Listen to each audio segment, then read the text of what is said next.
YouTube, it's such a long time coming. Most of you have lost faith in us. The AeroScout. This is the latest and greatest upgraded AeroScout, ready to fly. We'll be doing a bind and fly as well. Who knows who might fly this plane, but for now, let's see what it can do. Throttle hold is off. There is a throttle hold on this transmitter. Guys, we're gonna go into great detail on this one. If you don't know how to fly, if you don't know anything about ready to fly airplanes, meaning you get everything in the box, we're gonna show you.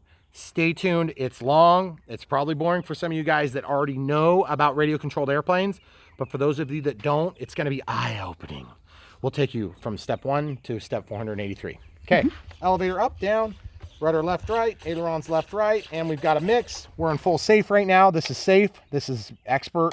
This is the beginner. This is intermediate. This is full expert. This is full safe. Does that make sense? Intermediate, beginner. Okay, so we're in full safe. Throttle holds off. I am in high rates. This would be low rates, meaning that when you pull the stick back, it moves the control surface more or less. This is high. This is low. I'm going to be in high. Okay, beginner mode. Here we go. There we go. Okay, so guys, you're probably thinking to yourself, oh no, that's done. Okay, so I am flying along one-handedly. No-handedly, okay? The one thing I can tell you about this on safe is you got to be cruising to get moving. I need some trim. So I'm going to just hold that stick. See how I trimmed it all the way and it's barely moving up? That's because we're in safe, guys. It is moving up a little bit. Okay, I'm out of the throttle altogether. See how it just goes straight? Isn't that just the coolest thing ever? Look how awesome that is. Okay, full throttle. Using the rudder, using the rudder. That's full rudder input. About half throttle. I'm coming out of safe. Okay, so now I'm in just regular AS3X.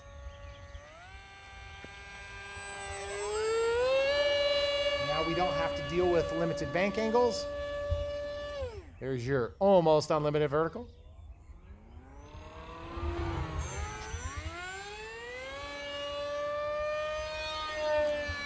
Okay, so I gotta get some trimming done here. A little bit of roll to the right, and then we'll be golden. Okay, I think we're good now.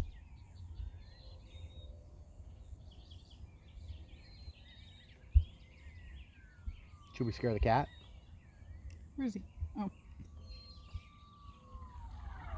Totally oblivious. Totally oblivious. So folks, this thing is about as docile as they get.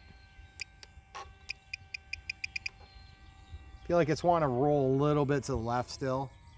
I just don't even think it does stall. I'm kind of trying to make it stall as I do some of this to see how it feels. Going under the power lines here and then into the runway. Let's land.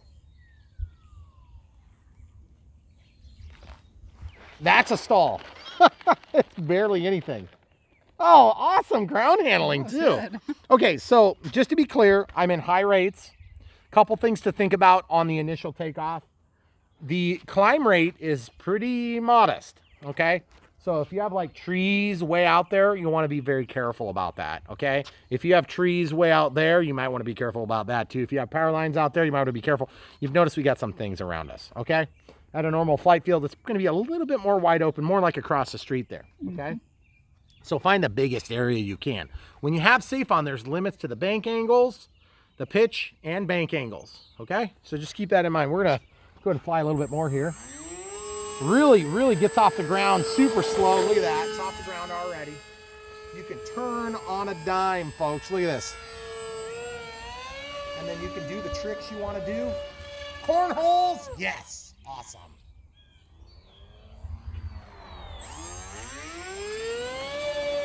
It reminds me of the Mini Apprentice. And upside down flight capable? Oh yeah, buddy. She does just fine. Plenty of elevator. I almost feel like we need a mechanical adjustment so I can have a little bit of that up elevator the other direction. Boy, that flies upside down super easy. Very good, guys. Very good. Very well behaved. Very simple to fly. Okay, a little bit of slip to get it to the ground. Ooh, rudder's too effective. The slip was not effective because it was so effective. And flare. Yes! One-wheeled landing. And the ESC has this goofy ramp up on it. The goofy ramp up is a little bit scary. Okay, now I want to show you one feature. Say you get disoriented, panic, let go. It's going to put you back in the mode you were in before, but it takes a few seconds. So be aware of it, folks. Very nice.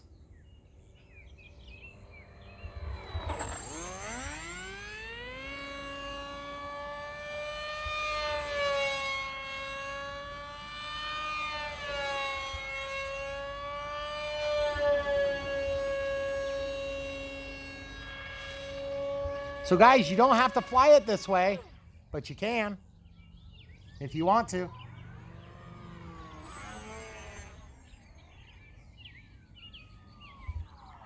Grass.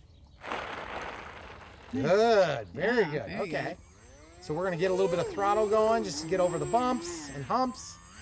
All right, so we're gonna do a safe takeoff now. So safe being all the way back.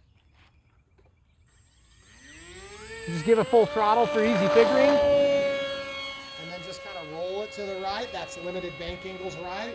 Roll it to the left. That's limited bank angles to the left. And you'll notice it's more or less holding position. So I'm going to back off the throttle a little bit. Pull back on the stick a little bit. This is limited bank angles up. Limited bank angles down. Limited up. Limited down. Okay? Yes, you can still panic when you're in safe, but it's not really necessary. It's kind of redundant, if you will. But if you panic, it limits even further the bank angle, you see? So when I let go of panic, it's gonna let me bank more. Does that make sense to you guys? A little bit of throttle here just to keep it flying. Just remember a couple things about safe, folks. If you're in safe, you don't have as much room. Okay. If all you're gonna do is use safe to take off and land, that's another idea. So let's go over here. We'll have the sun at our back. Okay, so here we go. So we're gonna go ahead and get into a final, which means we're gonna fly way out there. Give yourself tons of room. Hey, camera crew, a few more steps that way. All right, so now I'm in safe. So I'm just gonna basically kind of like turn it a little bit here and there just to kind of point it down the runway. Look how far that thing has gone. Okay, full throttle and up and over the power line. So, a couple things for you to keep in mind. Now, let's say you want to get it down quicker. A couple things you can do. There's rudder. That's what I'm using now with full up elevator. And I'm way out there. Look how efficient this thing flies.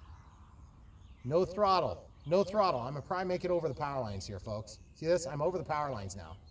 No throttle still. Just using the rudder. Full up elevator and down. That was basically safe doing everything except for me giving a little rudder to point it toward us. This is rudder. It also turns that steerable nose wheel, okay? So we'll go ahead and taxi something. It echoes like crazy over here. Isn't that weird? Yeah, it is weird. Okay, so we'll take off nice and slow, about 50% throttle. Just a little bit of rudder to keep it going straight. Full throttle. There you go, right over the top of these trees, and then yank it around. We're gonna go under the power lines and toward us. About 50% throttle. Guys, this thing is easy to fly. It looks good too. Loving it. Full up elevator, and look at that, guys.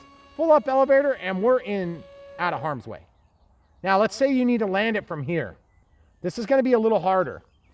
Full rudder, a little bit of up elevator. You're gonna have to be Johnny on the spot with your throttle management. Now look where we are. A little bit of throttle, a little bit of throttle. And there we are. Then left and right to slow the plane down, or put it in the grass.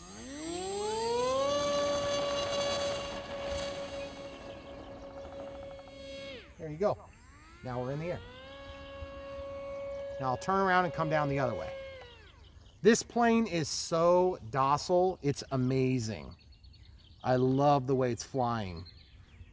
If it was calm like this every day, you could do the Sport Cub S and you'd never need the AeroScout. But the thing is, I'm gonna be honest with you. There's days when it's windy and you can't use the AeroScout. Now let's show you in full control. Okay, experience mode. Now you can get where you want to get. You can get there and you can ride the margins way closer.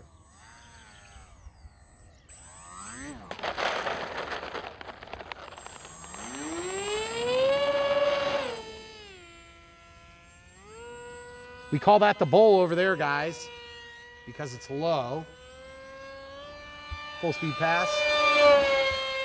Up. And then rudder turn, so the nose comes over. And we kind of have to bail on that one. Turned on me, annoyingly. Here we go.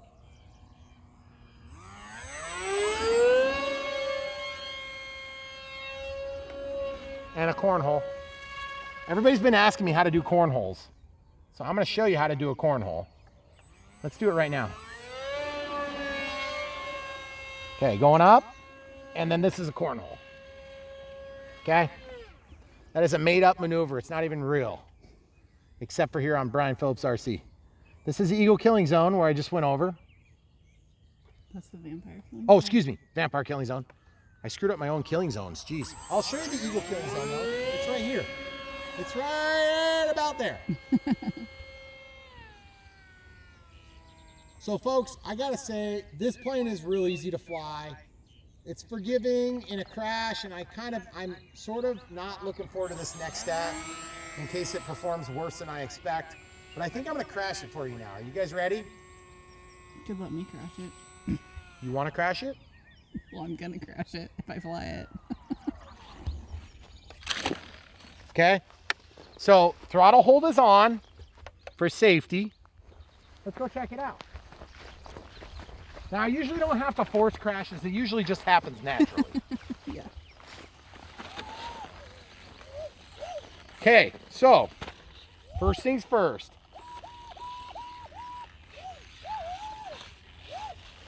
Hold that, please.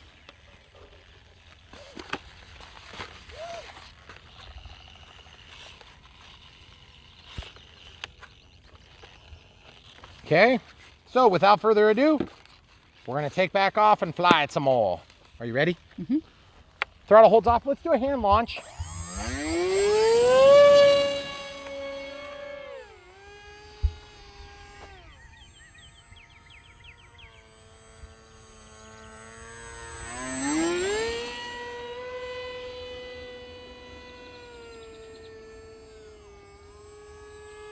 Sorry about the sun, camera crew. Okay, so we'll go ahead and land it here.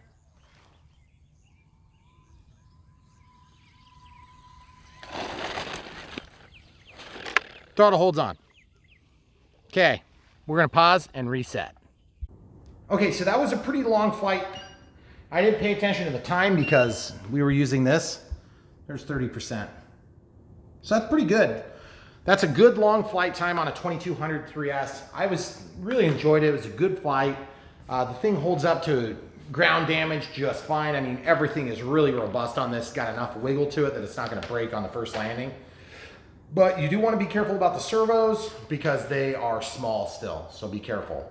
Beyond that, it's got plenty of power to do everything you wanna do with it. The safe works really good. It gives you enough the limited bank angles that you can enjoy the flight performance, but you don't necessarily want to just do anything because you need to know that there's going to be a limit on how much you can climb out. So with that being said, guys, the AeroScout is a great beginner plane. We've been singing the praises of it for a long time, and finally now we get to show you exactly how it performs. So we appreciate you being here. Stick around. We're going to go through the full unbox build, and radio setup is non-existent because basically it comes as a ready to fly. Now we also have a bind and fly. We'll go ahead and do the bind and fly also, and I think what we'll do is we'll probably add that to the end, and then we'll take a couple clicks of myself and my son may be flying together. So without further ado, enjoy, and don't forget to like and subscribe. Buy from the links below to help support us, and definitely come back for more. All right, YouTube, so we tried something. I wanted more elevator on this plane, so I went in and moved to the outside hole on the elevator. So we'll see if that helps a little bit on the controllability.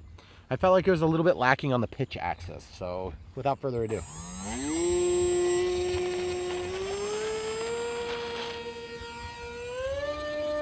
Oh yeah, buddy. Obviously we're in expert right now.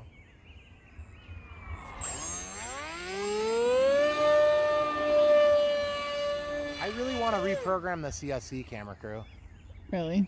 Yeah, because I do not like the slow ramp up on the throttle. It's terrible for me.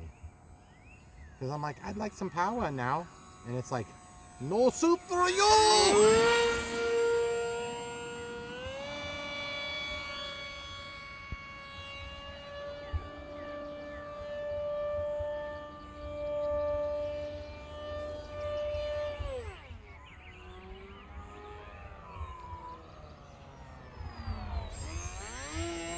See what I'm talking about?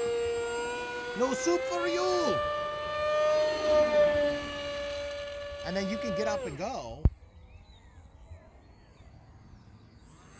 I need a little bit of,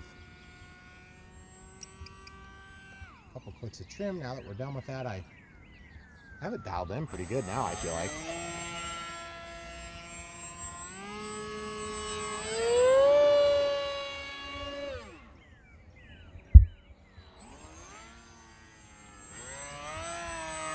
See, with the close quarters flying, you need a little bit more authority of your 3 primary axis of control.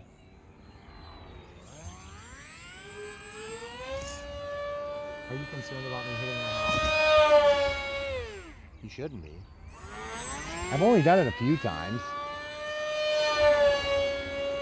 Is this a beginner plane or an expert plane? Depends on who's flying it. Let's go fly with this plane up here. Ready? Hi, plane. I'm coming, Daddy. Let me help you get where you're going. Never mind. They've obviously abandoned me.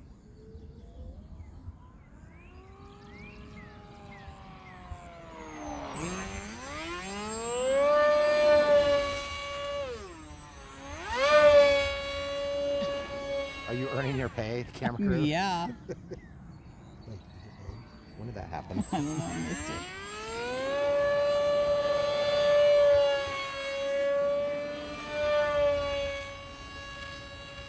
What happened? Is it broke? I'm just kidding. It's not. But look how stable this is, guys. That's not safe.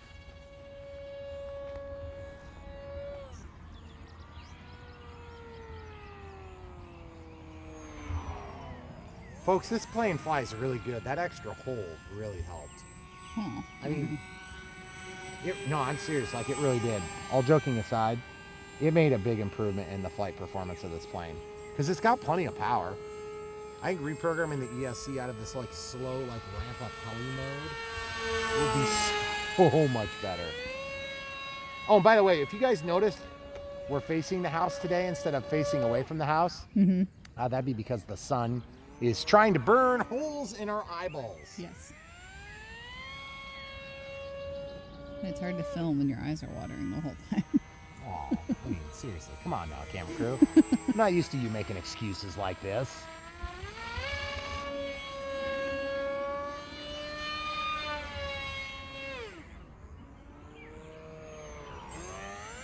Okay, possibly dumb question. Can you reprogram the 631? Did you say the 631? Isn't that what this is? That's not the ESC though. Oh, right. Okay, so it does not. It doesn't matter. See? So it was a dumb question. Well, it's not a dumb question. Well, I suppose the way that you asked it might have been maybe not so great. But the thing is, it wouldn't have been a dumb question like, how do you reprogram the ESC, I suppose. Let's put it that way. Is that fair? That's what I meant. No, this just happens to not be. The 631 is a receiver, and then the electronic speed control that's in there that actually runs the brushless motor and then provides power for the Aero 631 and all the servos and stuff, that I actually think it might be able to be reprogrammed. Like if you crash this and you want to use it in another plane. It's flying really good now. It is really calm. It's like the calmest it's been in weeks. Yeah.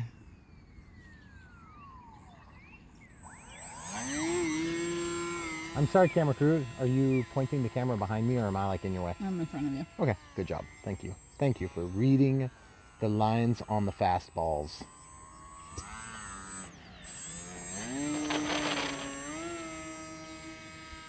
Touch and went on the mains.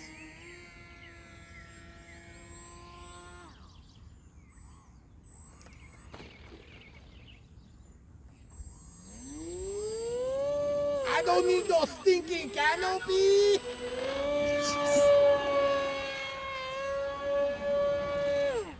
Who needs a canopy? I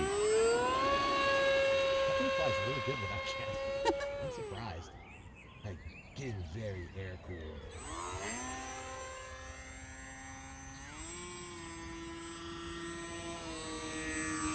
You know, there was another plane we flew without a canopy, and it didn't go so well. I was gonna say, I don't remember that one ending like this. I'll be sure to not do it in cornholes. Good job. Hey guys, listen, safety first. You have to have a canopy for a cornhole.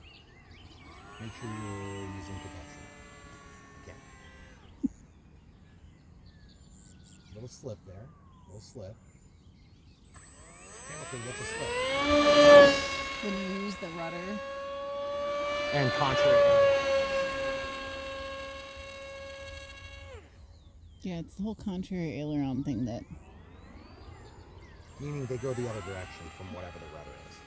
So like right now, okay, so there's slip. So I'm using rudder to point the nose into the air, and then I'm using the ailerons to keep it going the same direction now. See how it slows it down? And then you can use the rudder to just wiggle back and forth. This thing ground handles amazing. Yeah. Like really, really nice. Yeah.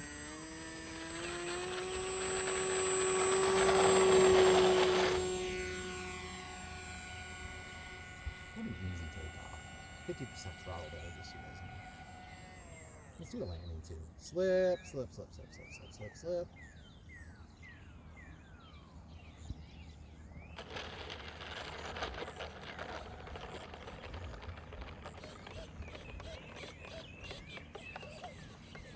So the rudder's working, but the nose gear, is the nose gear working? I'll go ahead and check quick. Yep, it's working. Hold on a sec. Camera crew? Yeah. Let's see what's going on there. You're done, pause. I was just checking to see if that was working.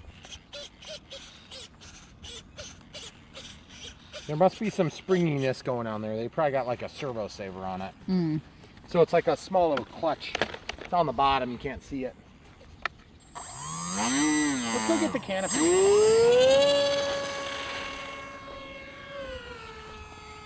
Camera crew, are you good standing on the runway? Yeah. This is full on Esteban maneuvering here. You good? Mm-hmm.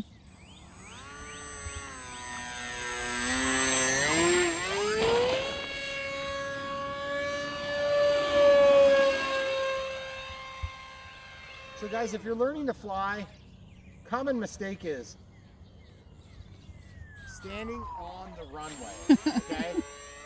I'm serious, like you'll want to stand on the runway, but it's like not a good idea because that's where you land your plane.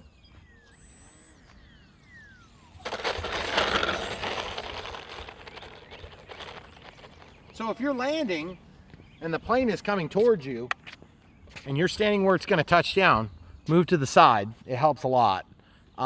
It's like a legitimate thing. I'm serious, camera crew. You probably think I'm being smart, but I actually am not. It's very common when people are learning to fly, they want to line up with the plane and then they want to take off like this. Start being disciplined and standing on the end of on the side of the runway and then taking off perpendicular. It will help make you a better pilot. So let's walk up. We'll go ahead and get the canopy. So far, so good. This plane has been really a pretty good plane. It's been a pretty good plane. I'm happy with it so far. It's pretty easy to fly. It's not the easiest plane that we have ever flown, but it's also very strong. Like the airframe is strong. So the pieces of foam are nice and resilient. They're gonna allow for bumps and bruises without totally ruining itself.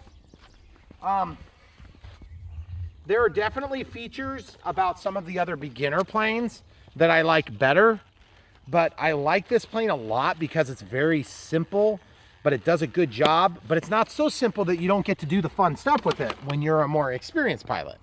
So for me, it's very fun.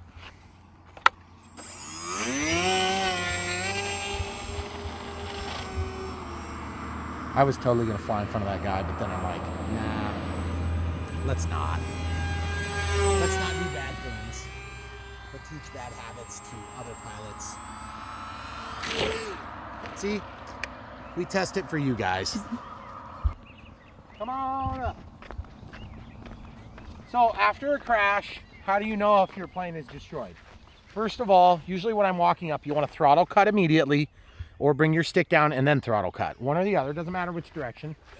Move the control surfaces, make sure that they move. Make sure that they move, and then obviously you want to get all the components picked up. In this case, if the canopy popped off, grab the plane in a safe place, hand your transmitter to somebody else if somebody's there to help you, and then slide your battery back so that it's where it was. Looks like the nose broke open a little bit, and we did that on purpose. We didn't break the nose on purpose. You can see all we have to do is just glue that little teeny bit or tape it together, and that would be fine. But you can pretty much take up, and we're gonna test the throttle now. Throttle holds off. Feels pretty good to me. So we're gonna just put it back on the ground, and we'll do a little bit of taxiing for testing. Straight left, right, left. There you have it, guys.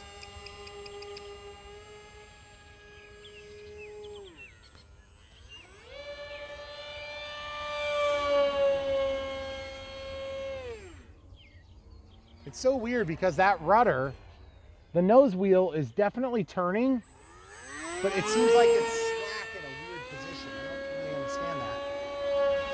But look how nice it's flying still, folks. That's full throttle, and now full elevator. That'll do a tight turn. Mm-hmm. See how it's turned to the left, the nose wheel? That's no input. But then it's working. See? Right. It's working. Yeah. I don't understand that. It's so strange.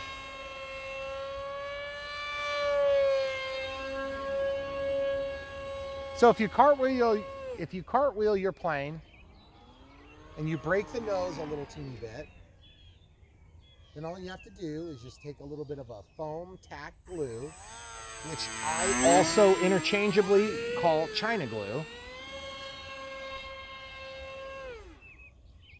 It comes in unmarked white tubes. Looks like toothpaste, except toothpaste tubes. But the glue is clear. It's a contact cement. And then foam tack is the same thing, except it has all the appropriate warning labels because it's marketed in the US. About 30% throttle there, 40% throttle, 50% just to go over the top of the bushes. Unmanicured bushes, I might add. Mm-hmm. We'll fly through the crack in the bushes here.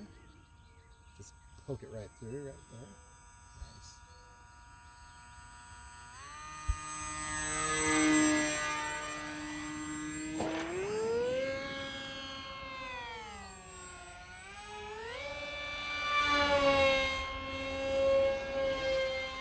Okay, let's see if we can land it from way up here, guys. No throttle.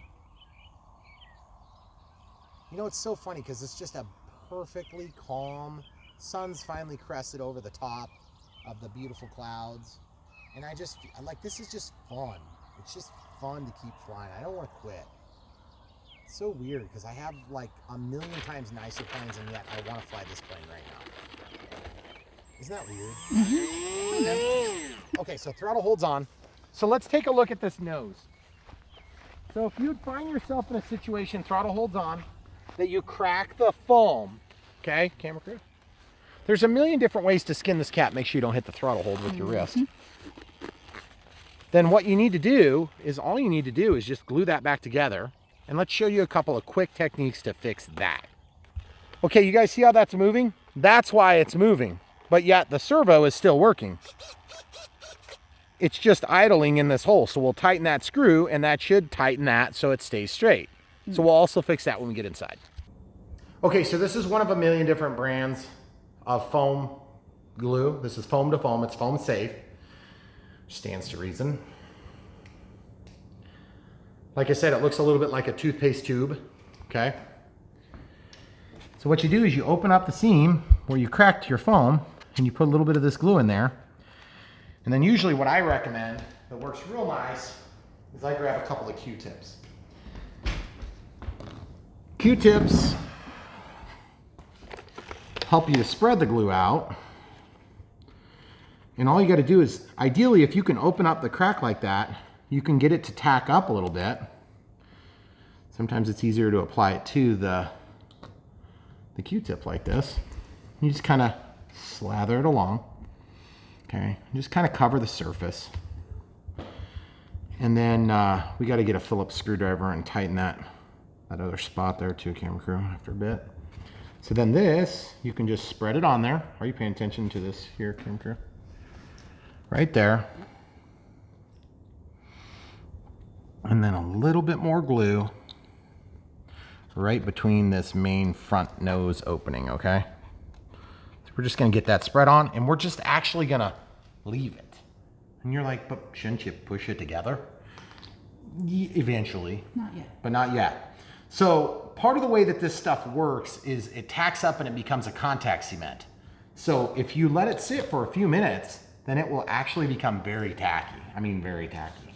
To where it tacks and then it don't come apart. It'll rip apart the foam around it before it comes apart.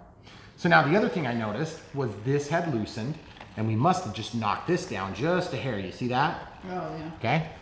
So we can get a little bit extra foam tack in there too, but actually I don't think it's a problem. So let's just tighten the screw first. And if you hear servos that make that buzzing noise, just move the controller for a second and it will generally fix that problem because it'll get them to relax in a better position.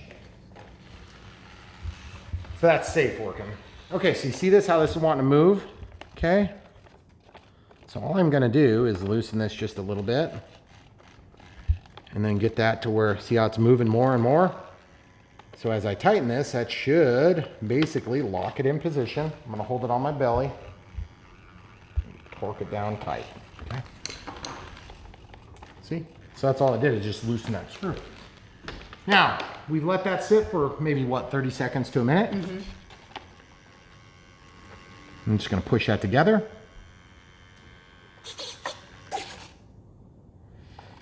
I'm gonna push this together. And I'm gonna push that together. And then I'm gonna take my little Q-tip and just pull the little teeny bit of excess off of here. And the little teeny bit of excess off of here. And the little teeny bit of excess off of here. And I can set that up on top of there. Now, if you have a bigger brake and you wanna support the brake so that it doesn't come apart as it's setting up, you can actually take just an ordinary toothpick, and you can slide this right in and it will pin everything together. Now there's two trains of thought. You can leave that there or you can pull it back out after everything cures and all you'll see is just the tip of it. In my case, I'm just gonna break it off just like this. And then you've got that little bit of extra and you just take another one and you just kind of push it just beyond out of sight. Very simple method that works every time it's tried. And that will hold that steady right now. Now you can also use a piece of clear tape and just hold it together too. This one's not as bad. So I'm gonna do the same thing, but I'm just gonna use this short one. And if you really wanna make it nice, you can cut that flush, but I just as soon get it in there. Get it pushing together. So it just acts as a little staple, gives you a little extra mechanical strength. And so we show you this because what kind of a teacher would I be if I forgot to teach you how to fix your screw ups? If you're a new pilot, you need to be prepared to do a little bit of repair work here and there. This thing will be broken in a million different ways. by the time you're done learning how to fly, okay? Let's just be real. So if that is about as simple a repair as you can get, okay, folks? It's just not gonna get easier than that. And then as you get more advanced into your flying, and just show them up close on that nose. See, from this angle, you can't even tell there's a brake, okay? And over here, you can't even tell there's a brake. So it just works really nice. Now this one, I wouldn't probably do anything to that to pin it, but if you wanted to just see how much you could hold it together with the pin for strength, since it's on the nose, you could pin it like this. And then I'll show you what it looks like. The other method I like to use is if I have side cutters, you can use a pair of side cutters, preferably a real sharp pair. This is not a real sharp pair. You can just clip that off. Same exact procedure, just push that through. And then your whole nose is totally secure and ready to go flying right now. You don't need to wait any longer. You can literally just go back out and fly right away. So what did that take us, like 5 minutes? Yeah. Including collection of tools. So we'll put our tools up and we're gonna go fly some more. Guys, if you wanna learn more about how to fly, how to fix, how to install different accessories and options, and really a big part of what we do on this channel is we just teach you how to make your way through the hobby.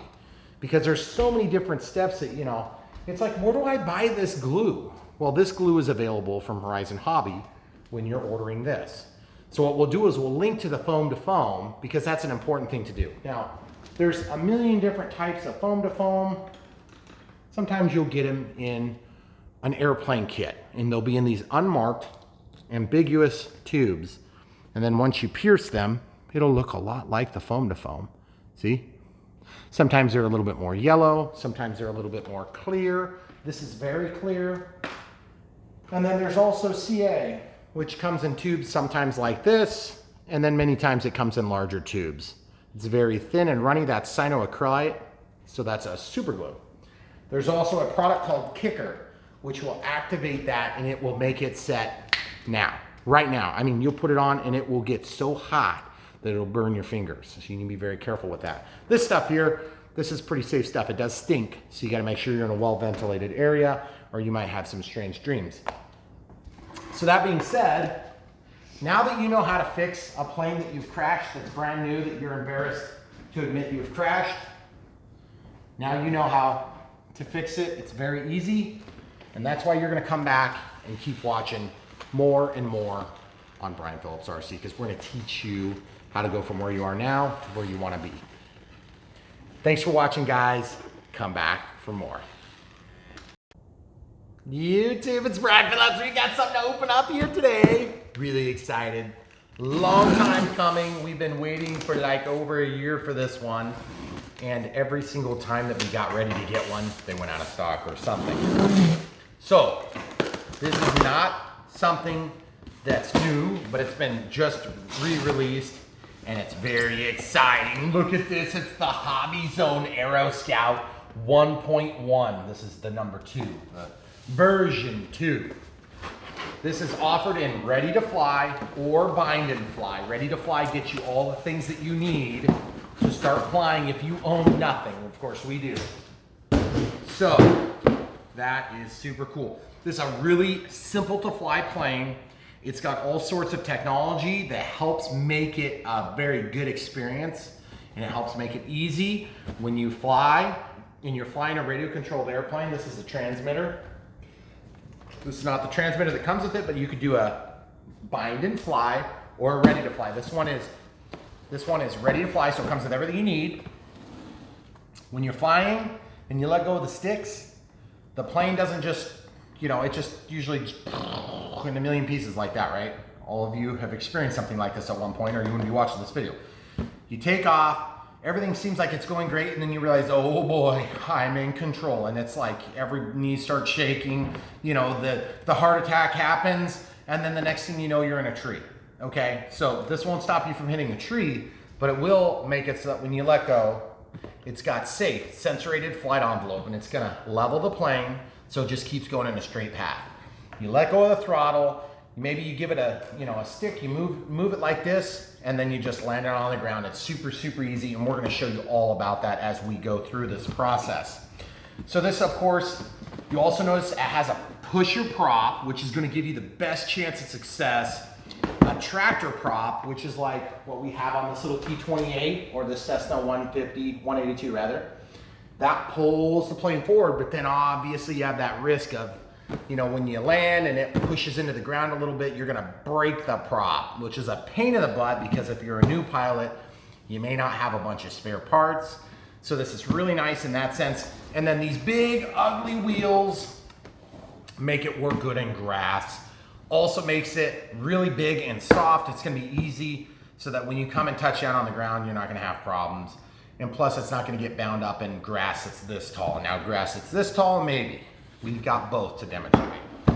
But without further ado, we're gonna open this thing up. We're gonna show you what it's all about, and we're gonna show you exactly how to go from the box to the air. And we're gonna show you every step in the middle. We're also gonna, at some point, show you the bind and fly option where you can use your own transmitter that you use for other planes. And we're gonna show you exactly how easy it is to fly, which is really exciting. So they call this a skill level 1 because it is truly that. This is one of the best beginner planes that you can buy. And we've been suggesting it for a long time, but we haven't had a video until now. So we're actually quite excited. We have videos for the Carbon S Cub, or the Carbon Cub S2, which is the second version of the Carbon Cub. That's a 1.3 meter. It's yellow and silver, or gold and silver if you want to call it that. Okay, so that's everything that's in the box right there. Remember, like I said, this comes with everything. We've also reviewed a Habu, which is an EDF jet, electric ducted fan, and that's got safe as well, just like the Carbon S Cub, or the Carbon Cub S2 rather. Comes with a detailed manual. Manuals from Horizon Hobby. HobbyZone is one of the companies that's made under Horizon Hobby. Spectrum is another brand that they make. So this is a Spectrum transmitter. And then Spectrum batteries, which this would be the size we're talking about for something like this, a little 2200 3S, or this is a 4S actually. So that means there's 4 cells in series. And these are smart batteries, so they have a small chip in there, and that keeps everything balanced, and you don't have to remember or know much about it. You just plug it in the charger and it goes, which is really nice, but that does come at a bit of a premium. So when you look at one of these, you're gonna have a ready to fly or a bind and fly basic. Bind and fly basic means you provide your battery and your transmitter, but the receiver is already in the plane, and all you have to do is put your battery into the plane and then set up your transmitter to receive it, and then you can bind it, which is where you teach this transmitter to connect to this airplane, and we'll show you exactly how to do that. The ones that are ready to fly come ready to fly, as they say. Okay, you got some safety manuals that talk about lipo safety and the different types of connectors and things like this. Free cool brand swags. This is where you can register your product. The AeroScout S ready to fly. It shows about the charger, how it works, how to assemble things. It's like a quick start guide. It talks about the batteries that go into the transmitter, and then they have different languages. Okay, so don't worry, it's not a bunch of pages long. It's just in different languages here. Okay, so it's page 1 and page 2. So that's all you have to look forward to. So just 2 pages. This is a lithium-ion battery safety guide. Okay, this just tells you the best chance. This is actually the same as this thing, or very similar to it. It must be another language or something like that. So we're not going to worry about those things. This is one of the best reasons why you like Horizon Hobby, is because they have simple, basic instructions that actually work, and they're in English, which is really handy. We review a lot of stuff on this channel. This is made in China, and it's shipped from Hong Kong directly to my house. This is made in China. It's shipped from Hong Kong as well, but it came via Seattle, Washington maybe. But this is Chinese manuals with English vernacular mixed in, okay? So that's why I'm saying Horizon Hobby, they're based in Illinois, and then they sell to the world, but they get a lot of the stuff in China still, so not trying to hide that. This tells you about the transmitter. This tells you the assembly, tells you exactly every step to take. And then it talks about the center of gravity, which is 60 to 70 millimeters back. We're going to show you exactly how to do that. And it also talks about the different types of help that you can have. You can have beginner mode, intermediate mode, or experience mode. Okay, that's full safe. Safe select is available on new aircraft, like for instance, this little Cessna Citation Longitude. This has safe select, which means you have basically safe, which will automatically level when you let go of the sticks. And then when you shut off safe and you're in AS3X only, artificial 3-axis stabilization. It's stabilization, so like if the wind blows the wing down, then the ailerons are going to help to counter that. If the wind blows the nose down, then the elevator is going to help to correct it without you doing anything.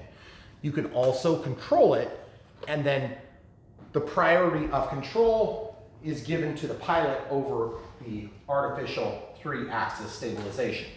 And Horizon does a better job than some of the competitive brands, like this little thing that's made by Ishin, okay? So just keep in mind, when you're looking, there are tons of planes out there in the world, and we can help you to bring them to your kitchen table or your kitchen island or wherever it is that you set up your planes, in your garage or whatever.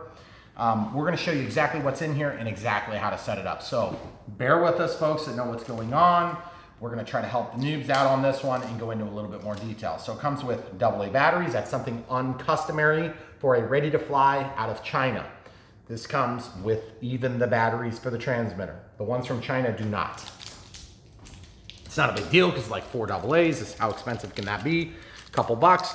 Well, the thing is, when you're spending a couple $100, it'd be nice to know that you're getting everything because they say it comes with everything. Well, a lot of these brands are not near as reputable as Horizon Hobby, and that's what I go into next. You're gonna notice that Horizon Hobby products are sometimes a couple bucks more than their competitive Chinese brands. Keep that in mind because when you get something from Horizon, they are going to back it up. They're one of the biggest and they will make it right if there's issues, okay? That's something you don't get with a lot of the other brands we've found.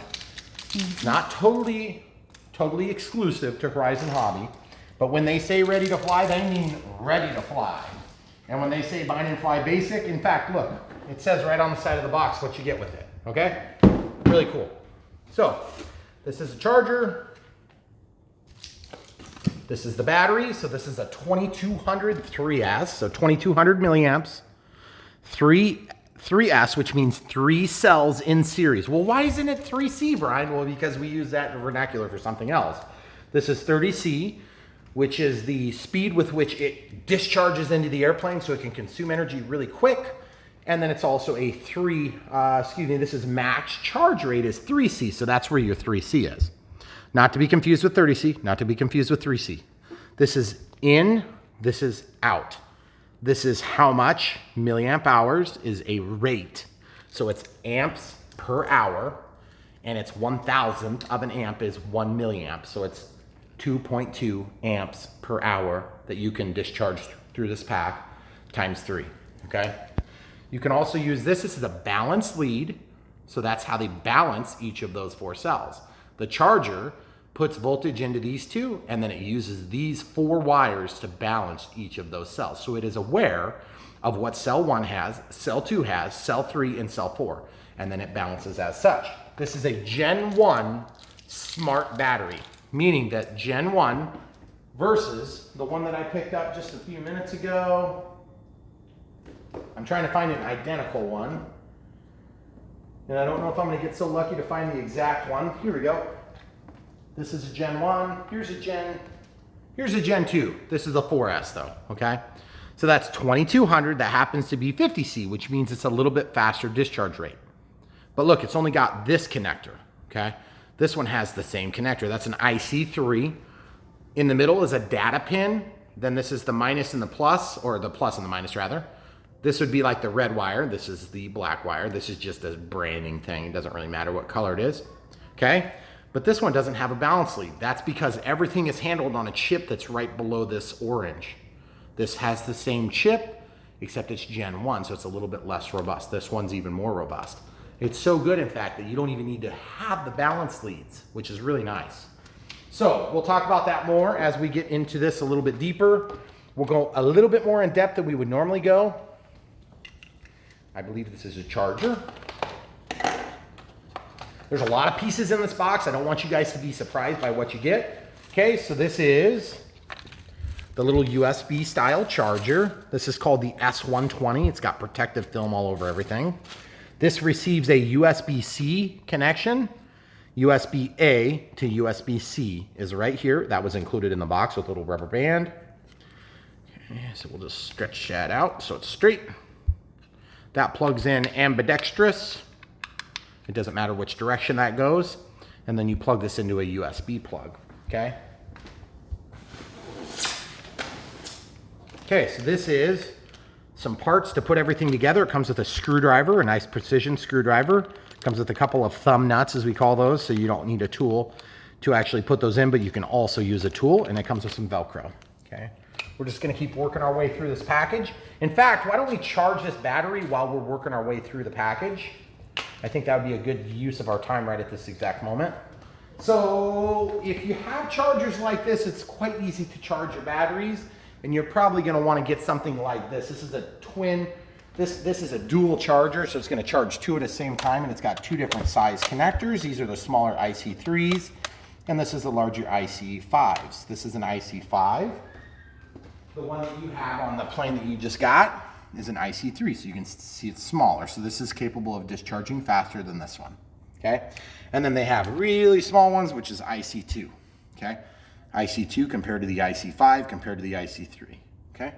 These are the types of things we're gonna help teach you on this channel. If you aren't familiar with this channel yet, you'll get familiar with it.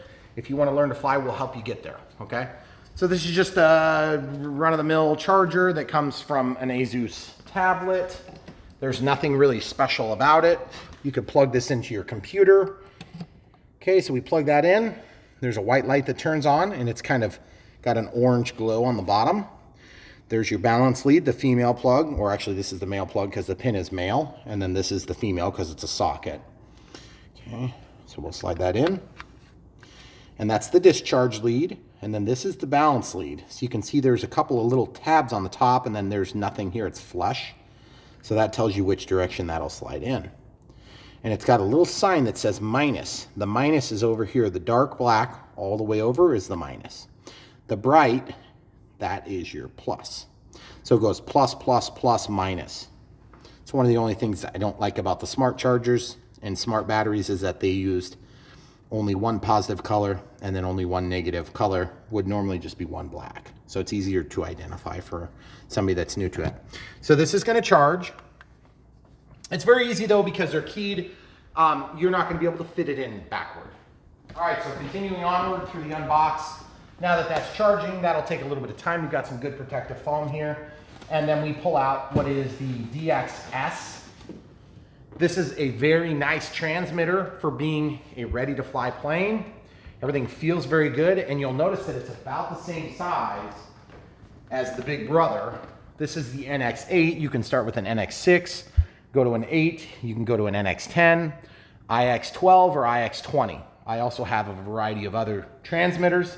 This one, of course, has a color screen here, and then this one has no screen, okay? But it has the two sticks. This will be for throttle, ailerons, elevator, and rudder. Same exact thing here, throttle, rudder, ailerons, elevator, and it just has a bunch more switches, okay? This has a few switches, okay? See how there's a bunch of switches? So that's nice. Pretty simple. It's got a power button. It's got feedback lights here. This actually, believe it or not, tells you the power that's in your battery in the airplane.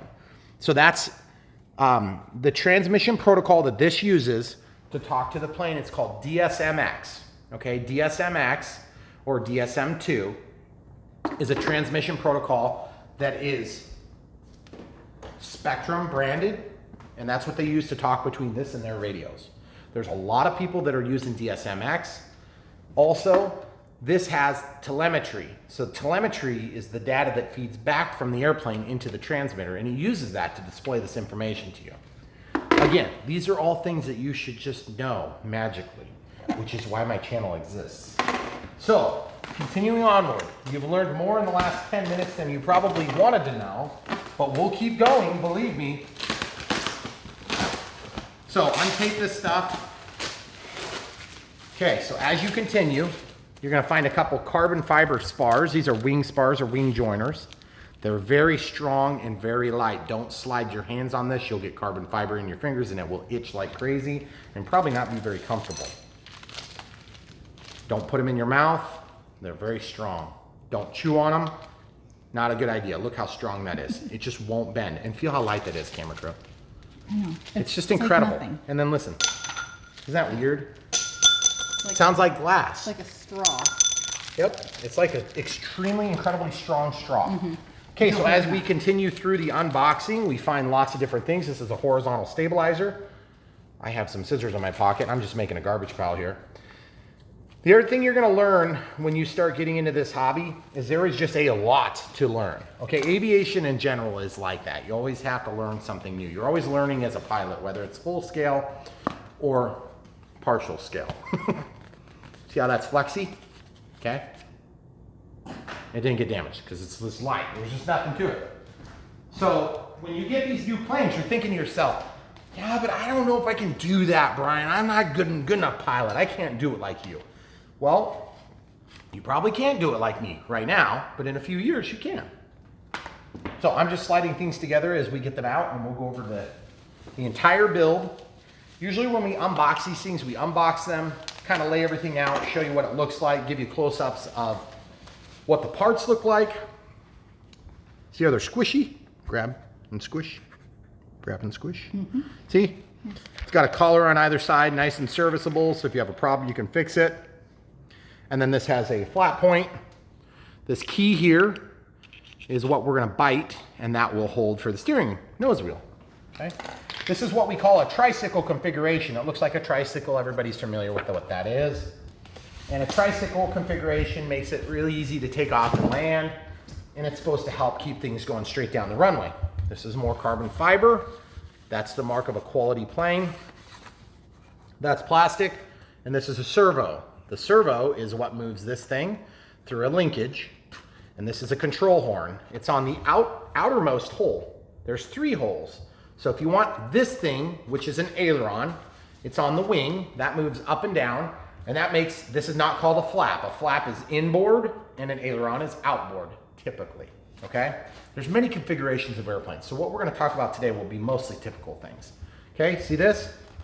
They snuck that servo cable into this hole. That hole will be filled with this wing joiner. So it's a wing joiner. So what that does is that holds the left wing and the right wing together. Look how stout that is. Okay, I'm a strong guy, I could break that in half if I wanted, but I'm not gonna break it in half. I just wanna show you there's a lot of resistance to bending and folding. But the most important part is that when you get in the air, it's gonna be strong enough to fly, but not strong enough to break every time you hit the ground, okay? Because you will hit the ground, believe me. If you're new, you're gonna hit the ground. Okay, we got the other wing. We're just gonna unpackage these as we go. A lot of packaging. Horizon does a great job of packaging. We almost never have damage out of the box from Horizon. We have, because we have hundreds of planes, but it's very rare. Okay, so you see how this is gonna work? See, and then that's gonna be in the middle. That's called a full functioning televator. It's an elevator and a tail. So a horizontal stabilizer, and rather than having an elevator, which is just on the trailing edge, it moves up and down, the whole thing moves. So it's called a televator because the whole tail moves up and down. Does that make it easier? Easier to make. I don't know if it's easier to fly. It just is what it is, kind of, okay? So as you can see, real simple, same thing. We got an aileron. This is a servo plug. So you notice there's a brown, a red, and an orange. The orange is a signal. Now there's also a Futaba color. This is a Hextronics color code, or JR, whichever way you want to call it. I would call it Hextronics. The brown is ground. The red is power from the BEC, the battery eliminator circuit. And then the orange is your signal. So that's where the pulse width modulation makes this thing go from position to position, corresponding to the position of your control. In this case, this is the aileron control. Those are all gonna get plugged into the receiver. Some people call the receiver an RX. Some people call the transmitter a TX for short. Also, we never put the batteries in. Let's do that real quick. Double A's go in just like every other. Minus is flat. Positive is the bump. Okay, it's got a little picture in there if you're not familiar. Now this also comes equipped with a plug here, and you can plug in a rechargeable battery if you'd like. Okay, but it just comes with alkaline batteries. This is a signal indicator.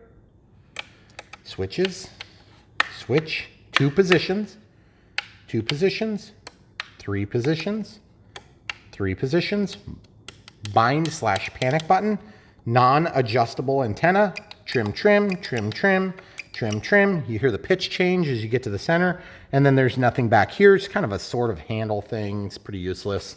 And then of course this could be for a lanyard if you want to use a lanyard. I do use a lanyard on mine. Many people like lanyards, many people don't like lanyards. If you were going to use a lanyard on a DXS, my suggestion is don't waste too much money. You're probably not going to be using the DXS very long. If you stay in this, you're going to be getting into something like this, a programmable transmitter. This is going to give you a lot of flexibility that you don't have with this. However, just to be clear, if you want to fly the Draco on this thing, which is a $600 plane, which is a lot of money, you technically can, but you won't be able to control all the features fully because you're not going to be able to do any mixing.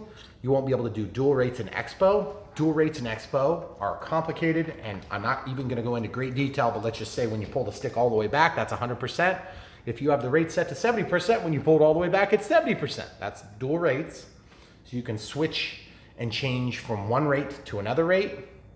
You can have different rates for each of the different axes of control. The primary axes are up, down, elevator, roll left, roll right, ailerons, and then yaw left, yaw right, rudder, and then of course throttle, but you don't have any expo on that, okay?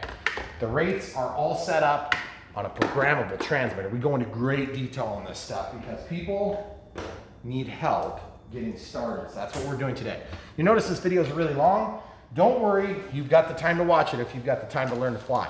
And if you don't have the time to watch through a video like this, you're gonna figure it out on your own, and that's totally fine, but I just wanna warn you, if you figure it out on your own, it's a lot more expensive. Okay, let's look at this real close. This is aluminum, it's painted black. Really nice, pretty. Stout. You wanna squish that there, camera crew? Yeah, nice. Got a nylock on either side and a black bolt. That's cool, it looks really nice.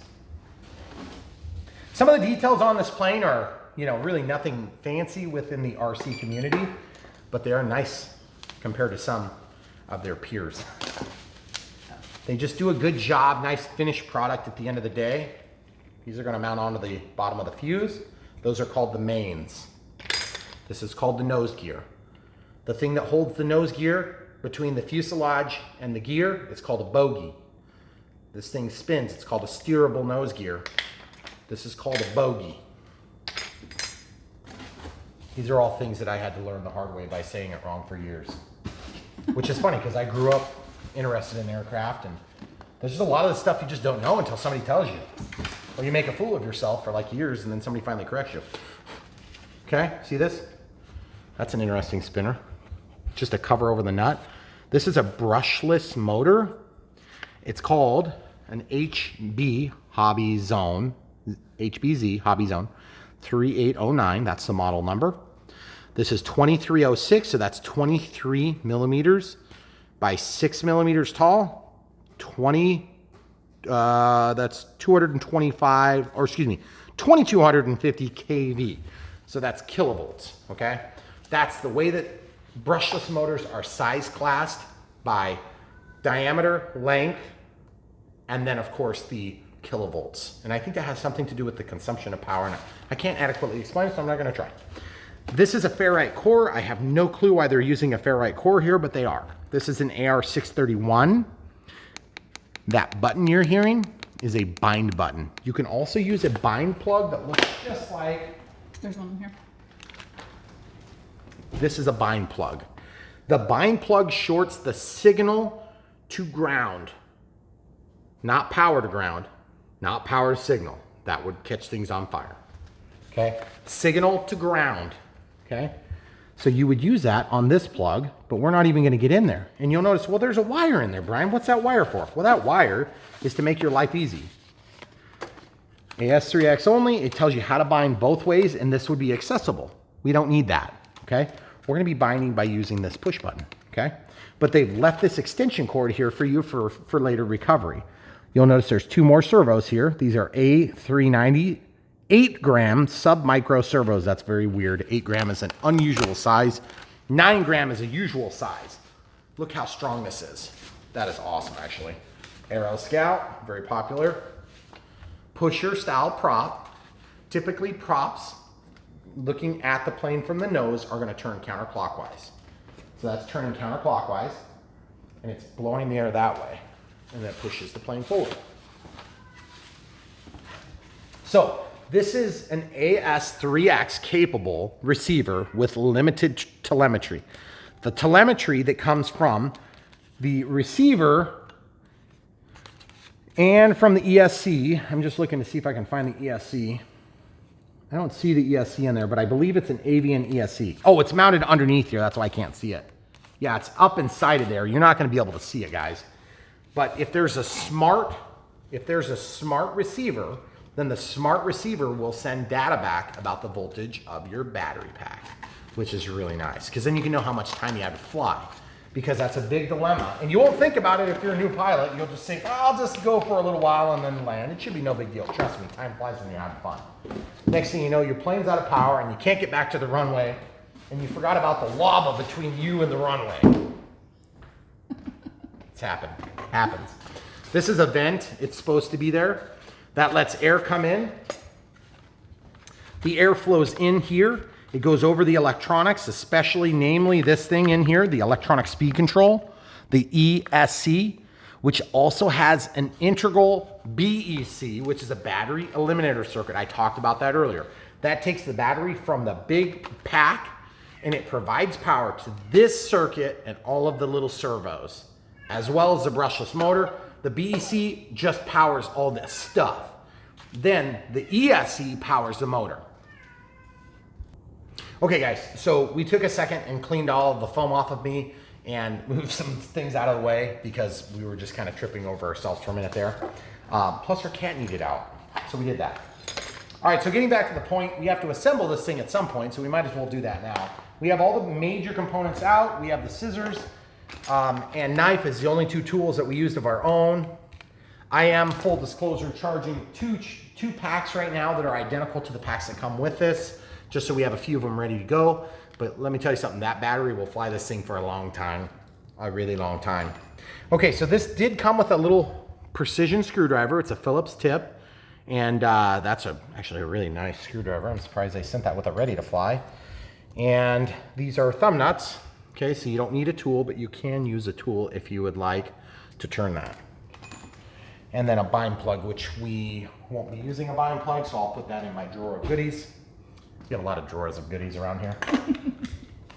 All right, so this is called a fuselage. This is the prop, brushless motor. This is a vertical stabilizer, and this is a rudder. The rudder yaws the airplane. The wing's gonna go up on top. This is gonna go back on the back. Let's just start doing it. How about that? There's a quick start guide here that talks about how to do things. Obviously, we got that charging. Obviously, we have the batteries in our DXS transmitter, okay? So we'll just lay that aside. Looks like we just need to slide that together and it must snap or something, because they make it seem like there's nothing to glue or stick together. So this just lines up here and slips through. It doesn't matter which direction you go. Very simple.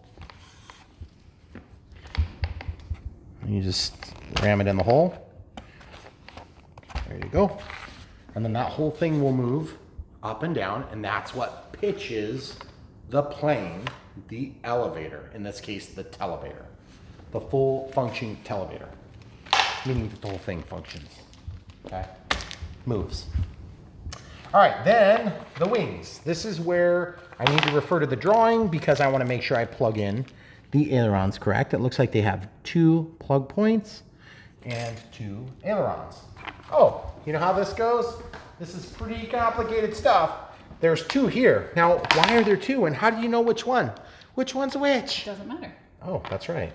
Good call, Should I rebuild this? By the way, my camera crew, my wonderful camera crew and wife of how many years have we been married? Almost 17. How many years have we known each other? Almost 20. Man, does that make us old? Yes. I think so. Maybe it's more than 20. No, it's almost 20. We have 4 kids. A long time. We have 4 kids and we live in the country.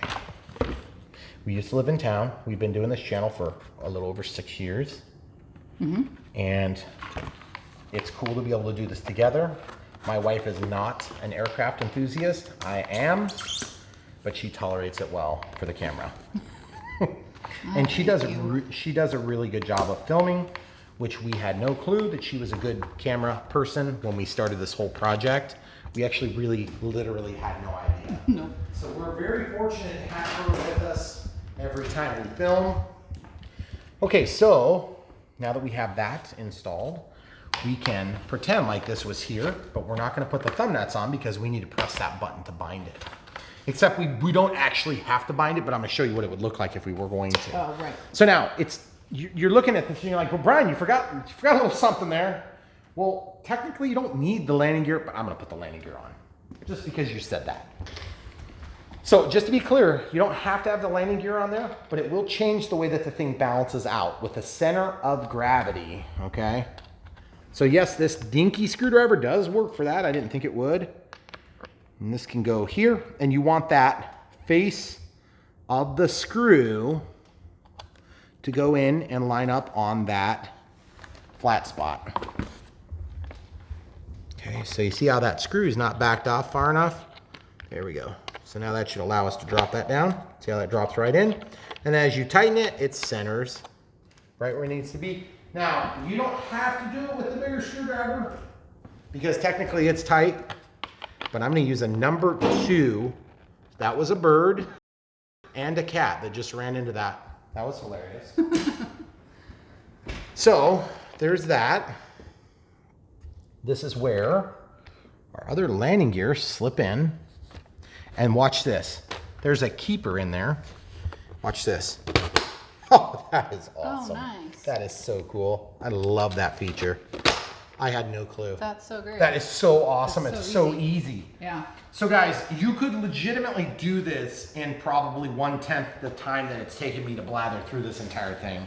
But the whole key is we're trying to teach you something, and we would love it if you would continue to watch and learn what you need to learn, because here's the thing. We will try to help you as much as we can, but you gotta watch the video so you can learn all this stuff. Okay? This is kind of like driver's ed. You know, everybody wants to get in the car and go like crazy. Well, that's not the way it works. You gotta know what the stop sign looks like first. So we're gonna help keep you from getting in trouble, you know, making big mistakes that are costly. One of our principal goals on this channel is to prevent one and dones. And what do I mean, camera crew? People who fly once, crash once, and never fly again. Yep. And it happens a lot. Yeah. Because people buy what they perceive to be like their favorite airplane. Right. You know, something that they just, oh, as a kid, I really, really wanted that. You want to start with the coolest looking thing. They want to start with this Boeing 737 MAX 9. Don't do that. Or an F-16. Or the F-16. Or a Draco. We have all these things. We've done them all. Believe me, it's still fun to fly these things right here. Okay. And you didn't start with any of those things Nope. listed. I started with simple high wing trainers. I also started with the UMX Sport Cub S, which was a perfect trainer. The problem is, if it was like windy beyond about 3 miles an hour, you couldn't fly. This thing will put up to some wind, and we'll show you just how well it does. Although we've got a nice calm day, it's beautiful sunshine and beautiful weather out. So we're gonna show you that just in a couple of minutes. Now, I wanna show you something about Velcro. They send this Velcro piece, okay? This Velcro is intended to be stuck onto the battery. Now, I wanna show you this charger here. This is a smart charger. If you're nervous about lipos, that's a fair thing, okay? Channel 1, channel 2, this one's still going, it looks like. Got 0.7 amps.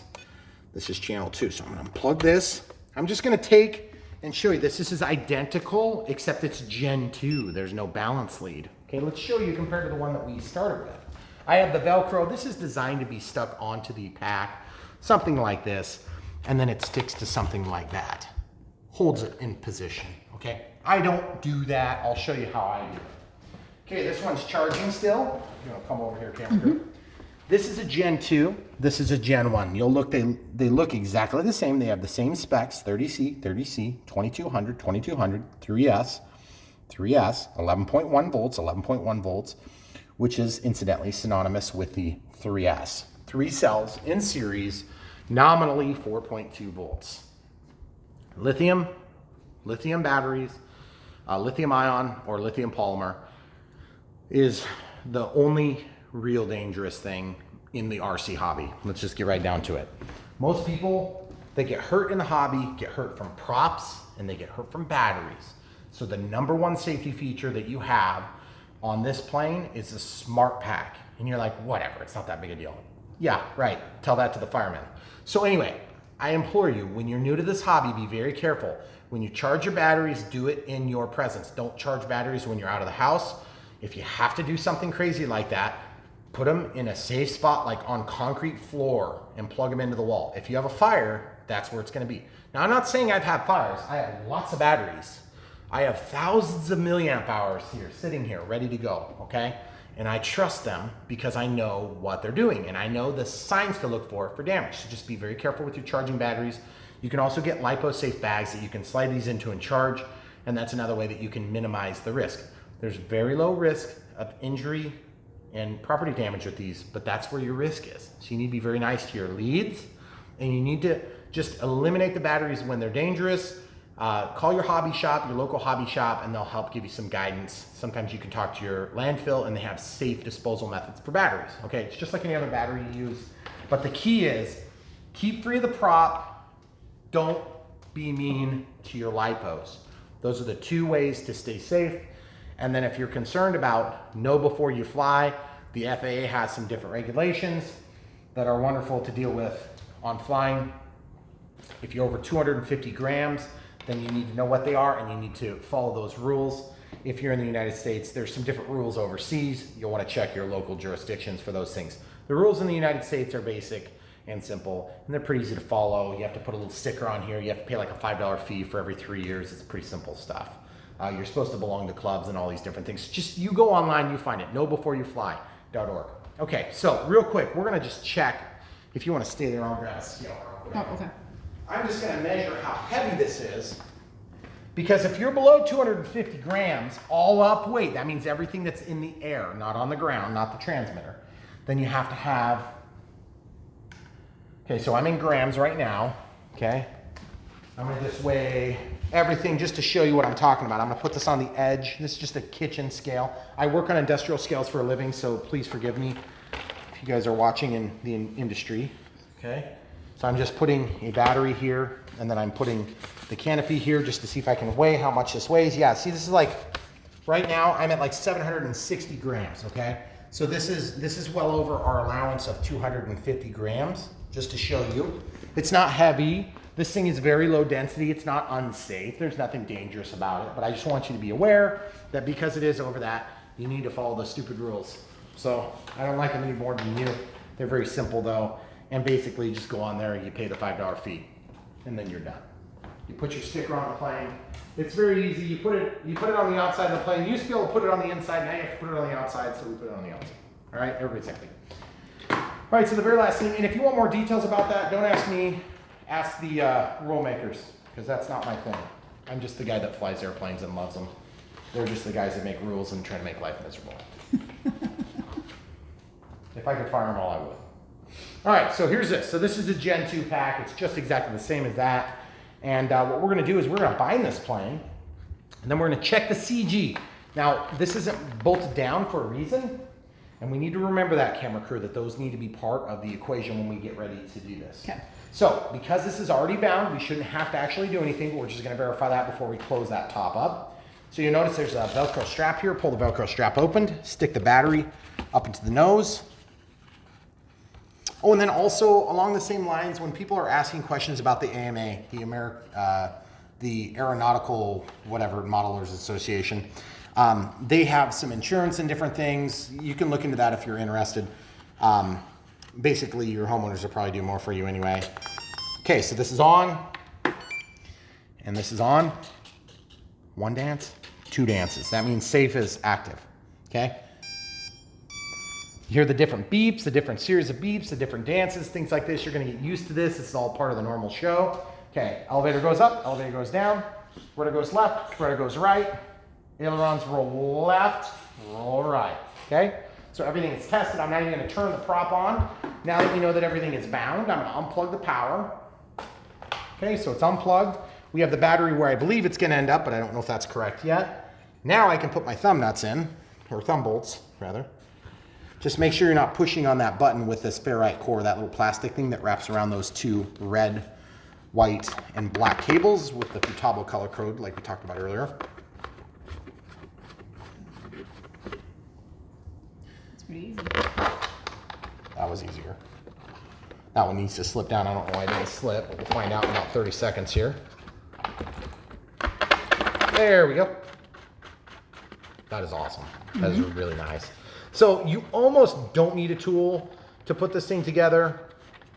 I used a tool for tightening the nose gear on. That's it. But you wouldn't have to take the gear off every time either. And it came with it. The tool came with it. So if you got this for a kid or something, you could open the box and they would have everything you need. Those things can be bent, by the way. I want you to be aware of that. Okay, so this canopy is held on by a magnet. Okay, so I don't know if it's strong enough to hold here, but yeah, you can see there's a magnet on there. Okay, so this thing tucks in here, but I've stuffed the battery into it, so I gotta pull that back a little bit. Okay. Once we get that pulled back, you wanna be careful not to get your battery leads into the servos, because those things are gonna move here in a minute. So let's go ahead and, I don't know if this is set up for a throttle hold or a throttle cut, but we're gonna find out in a second. I'm gonna teach you what that means. Okay. So remember, safety first. Be present when your batteries are charging. If you have a problem with the charger, unplug the charger, take it outside. Deal with it outside where it's safe, okay? We've never had to do that, not once. Charge thousands and thousands and thousands and thousands of batteries. Literally thousands. Okay, stick this down here. Slide that back a little bit, stick that in there. We're having trouble getting this thing to seat, so I'm just gonna slide this back a little bit more yet. Drop this down, there we go. Okay, now, in order to check the center of gravity, you're gonna need to know where the center of gravity is. Center of gravity is clearly marked somewhere in the manual. This is where you would set up your computerized transmitter if you were doing that. We'll probably have a separate video that just shows how to do the bind and fly setup. This shows what all these, oh, throttle cut, look at that. So the throttle cut's on. You can also tell that we're connected here. Elevator's working, everything's working. You see how when I move this, it moves that? That's called a mix. And it's also mixing the elevator. That's all part of safe. Okay, now this is throttle hold, so it's on. I'm gonna put my hand here so it doesn't push off the counter. See, that's throttle, it's all the way up, it's not working. Throttle holds off. A lot of power, throttle holds on. Nice and safe, okay? So that's so that when you're walking around, you don't accidentally turn it on and catch your hand. Believe me, it's happened to people. You don't wanna be one of those people, okay? Like I said, two things that will hurt you in this hobby: batteries, charging, and cut hands, okay? Avoid them both. It's very easy to avoid them. I've been cut once, and it was by a UMX, a very small plane. And I was really pressing the issue at the time. All right, where's the CG marking? Did I go past it already, camera crew? Nope, there it is. 67 to 70 millimeters from the leading edge. They have CG marks indicated on the foam. This is the beginning of the CG, that's the end of the CG. Now, why are those ailerons moving? I'm not giving it any input. This is what SAFE does. It's trying to find level. This is trying to roll the plane. Now watch what happens. As it gets level, it stops. Now look at the rudder. This is a rudder. It's trying to keep the nose. It's gonna do the elevator. It's trying to pull up. See, look at this. It's going downhill, so it's trying to pull up. Now it's level. Now if you're going up, it's gonna try to bring you level. So when you let go of the sticks, this plane is gonna level. Very exciting stuff. CG, put your middle finger, whatever your longest finger is, right on that bump. Lift up the plane. Look how beautifully that is. That's just a little bit back. Okay, so that's what we would call tail heavy. It's barely tail heavy, but it's tail heavy. Okay? So what you want to do is you want to try to get the battery to go forward a little bit. You can also add weight to the front of the plane. So what you want to do is you want to pull this pretty tight and strap it in so it doesn't slip around. I can tell you from experience that this plane will probably fly exactly as it is right now. You see what I'm doing with this? I'm kind of sticking that right there. Now watch what I'm gonna do. I'm moving all the controls to make sure we're free and we're not touching any of the wires, which we're not. Okay. Now I can stick this back in here. Still kind of fighting to fit everything, so I'm going to turn this just a hair. I think that's about as good as we're going to get with the battery as it is. Okay. See how we're having trouble getting that to feed through? Mm-hmm. So you can either trim this, which I'd rather not trim it. I'm going to actually try to turn the battery around and see if we can get it that way. I don't know if we have enough length on the lead though. Yep, that's good. That'll work. You can go over the connectors if you want, or you can go under the connectors if you want. I'm just going to go however it gets in there. Okay. So now when I put my fingers on the back part of the CG, it's fine. When I put them on the front part, it's pretty tail heavy. So about wants to fall off my fingers. So that would be tail heavy. That's not good for a beginner. You want to be more toward the nose heavy side if you can be. So we're going to try again until we get it the way we like it. I'd really like it if I could get that battery forward a little bit. I may have to trim this just a hair. See, I'm going to just push down and see if I can get that to go. I don't think it's going to go. I have to trim this just a little teeny bit. See, I've got it on there, but that's not right. It's not seated down. Mm-hmm. Let's see if we can get it to center of gravity with that all the way there. Let's just see how it looks. I don't really feel a big difference. I'm just going to push it back. I think we're going to be okay. And usually once you find the spot that you like, then we'll mark it on the inside, like with a Sharpie or something, so that you don't have to fiddle with it necessarily every time. Also, the other thing too is, just to be totally clear with you guys, this plane's probably going to fly pretty much however you set it up. When you get into a more advanced, a more sophisticated, more challenging plane, the center of gravity is probably going to be a little harder.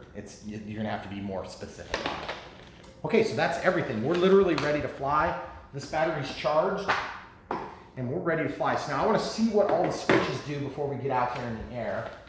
I don't know if they showed it in the quick start guide, but we're going to see. Yeah, I don't see it. Oh, flight mode. Okay, so set the flight mode switch to beginner, which this is the flight mode. Okay, so this is B.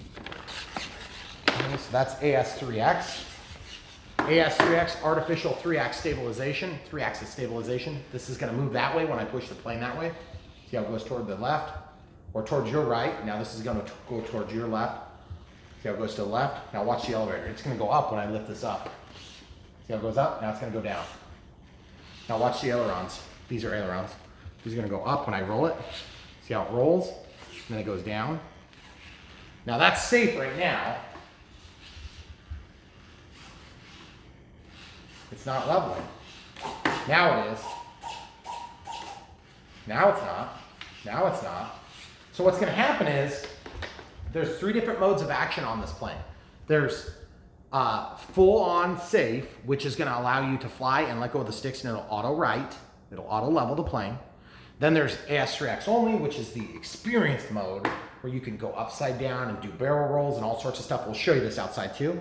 And then there's intermediate, where it's going to limit your bank angles, but it's not going to correct you back to level. I don't actually like that mode. I don't prefer that mode. That's the middle mode here, okay? So I wouldn't recommend flying in that mode, okay? So in full-on beginner mode, it's going to automatically level the plane, and then it's also going to, so like if I hold the stick all the way, you can see the aileron, that's where it's going to stop you, right there. It won't let you go any more than that. Now watch the elevator, all the way back on the elevator. It stopped. So that's as much as you can climb. Okay? So it's going to let you go from here to here to here, and then let's look down. That's where it stops. So it's going to let you go down this steep. Those are called limited bank angles. That's part of the full safe. And in safe select, there's also limited bank angles and auto leveling. Okay? So it's going to automatically level you, and it's going to also stop you from going any more than whatever it is. So if you somehow get into this attitude, it's going to correct you. Okay? So if there's a mistake or an accident. Now keep in mind, you have to keep moving forward. It's an airplane. If you don't go forward, there's no lift being generated, so it's just going to fall. Okay? So if you're sitting still, which you got to get to sitting still, so you're going to glide for a long time before that happens. When you stop flying, that's called a stall. Okay? You stall, just like a car stalls. It stops running, the engine stops running. When an airplane, when you stall, there's no more lift being created, and so you start to fall. A plane that's really well designed for a beginner is gonna stall really gently like this. Some planes, they're flying along and they stall and they like tip and fall in weird ways. And those are hard planes to fly. Like you see how big and long this is? That's called the quarter of the wing. You see how narrow this wing is compared to the length and the size and shape of it? And it's also banked and it's got those things on the end called the winglets there, or sharklets in that case. That all adds up to a much worse stall, basically. This plane is gonna fly slow. It's gonna produce a lot of lift because it's very thick, and it's gonna give you a good flight experience. So without further ado, we're gonna be flying next. Now, you may have already seen the flight, and if you have, good for you. The next step is, if you wanna buy this plane, what you're gonna do is just look at the video description below. If you open the video description, there'll be links. The links will take you straight to this on horizonhobby.com. You can click on the link, follow it there, buy the plane for yourself, put it in the cart. You don't pay any premium, but what will happen is you'll help support our channel. When you do buy the plane, just buy it through that link. We'll also link to the spare batteries, like this one, the Gen 2 2200 3S, so you don't have to search for it. You'll just have a couple of choices will come up. And you can just pick the one that meets your budget and demands. And if you have questions, which I'm sure you will, you can ask them in the comments section below. And yes, we do have over 100,000 subscribers now. We just clicked over, and we really are appreciative to you guys. You've really been a great audience. And part of the reason that we have 100,000 subscribers is because we answer almost every comment. And I mean every comment that we see, the initial comment, we try to reply or say thanks, or we have engagement with people. So when you have questions, we're not just gonna leave you guys hanging. The other thing too is we have such a great network of people that are on our channel that will help you along the way too. But really, ultimately, at the end of the day, when you're asking a question, we assume you're asking us, and we will try our best to answer them. Sometimes when we get backlogged, it might take us a few days, so we apologize in advance if that happens. The good news is there are thousands of other people that are just like you that are watching the video, and then there's thousands more that are not like you, that are more experienced like us, and they're gonna try to help you along too. So, 2 things you could do to help pay us back for the little bit of investment that we've made in you today would be, when you decide to buy something like this, just buy it from the link below. And if you scroll down, we have lists of master links for the different companies that we do work with. And we don't just do one video for these guys. We do like hundreds of them. We have like 1,500 plus videos right now on our channel. So you can really learn a lot. And you can do that from now till like 2 months from now, and you cannot get caught up. I promise you, we have more footage than you can watch in that time period. But that being said, challenge accepted. Go ahead and do it if you want. But when you come back, don't forget to like, subscribe, and click the bell for notifications. You'll be notified when we have new footage that comes up. We get new things before you can get them, so you'll know what's coming around the pike. You'll be able to pre-order some of these items, and you'll also be able to help support us in that way by watching the new footage that comes out. And we'll help bring you up in that way, because obviously everybody wants to be flying the F-16s and everybody wants to be flying the Boeing 737 MAX 9s. You don't want to have to start on the AeroScout, but this AeroScout is sweet. This is awesome. It's going to fly really good. It's going to be very fun. It's going to give you a strong chance at success. It's not a guarantee. It's a strong chance at success. Between this and a real flight 9.5 copy, you can get from where you are now, which is not knowing anything about anything, to where you're actually flying a real plane and enjoying it. And believe me, the first time you get in the air, you'll get what I'm talking about. Guys, come back for more.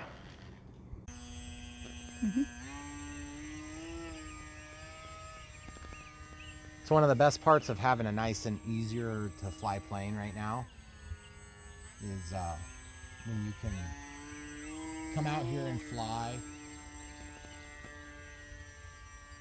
and just have a nice relaxing time. Just make it look like you're a complete expert.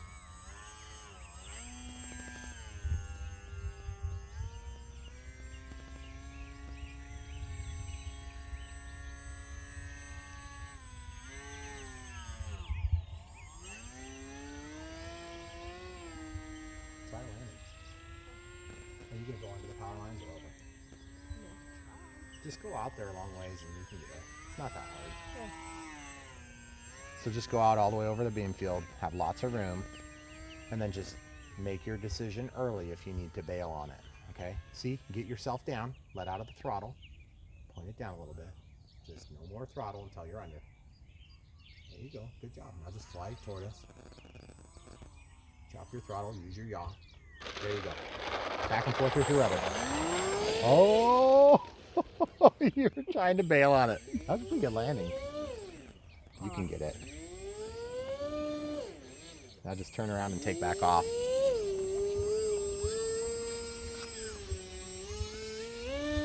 Pretty ruddy over there. Good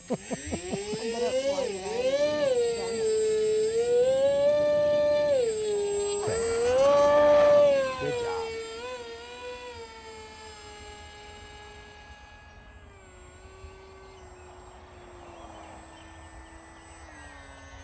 How old are you? 11. 11. So 11 years old, and how long have you been flying? I've been flying since I was what, 7? Right. Yep. And the duet was really, really fun to fly, right? Yep. That was sarcastic, people. Was it frustrating to fly? Yeah. Especially at that age when I wasn't very good. Yeah. So now you're flying in safe still, right? Yeah. Here I'm going out.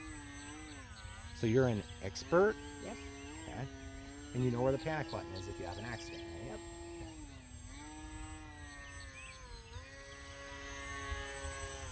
See if you can take a landing. Expert. Do it in expert. You got it. Just chop the throttle and glide it in. There's nothing different than what you were doing before. Yeah, I'm going pretty fast.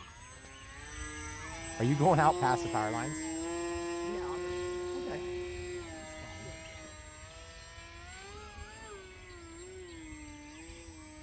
So remember, if you get concerned, just press that panic button and you're good. Relax, lose some altitude. Chop the throttle. You're gliding it.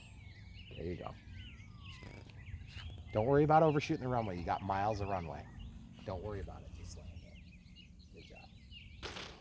Nice. Nice. Good job, Andrew. Andrew is our oldest son. Our other son is a little bit younger and dressed less appropriately for camera. So that's one of the wonderful parts of being in the country. Nice. Is that an expert takeoff? No. See, that's what's nice about safe, guys. There's nothing wrong with using flight aids. It's eventually what happens is you get sick of them. And you're just good enough that you don't need it. And you realize one day, oh, I can shut that off and then I can do a loop. Can you do a loop? I've done loops before, but no say. How about we do this? You want to try a loop? Just go full throttle, pull all the way back, and then let go. There you go. Nice job. Way to go. That's right. Nothing more fun than doing things you've never done before on camera. Andrew has been practicing on real flight too this winter when the weather's been bad. And it's nice because you can use the DXS with the provided dongle. We actually got that dongle with the Haboo. The Haboo came with a trial version of Real Flight 9.5, which was really nice. That dongle was the biggest part of it though, because then you can use the exact transmitter that you're going to be using. And that's muscle memory is so much better when you're using the exact item. And by the way, you can also bind up your DX8 or your NX8, whatever it is that you've got, your DX18, and you can use that with the USB dongle adapter.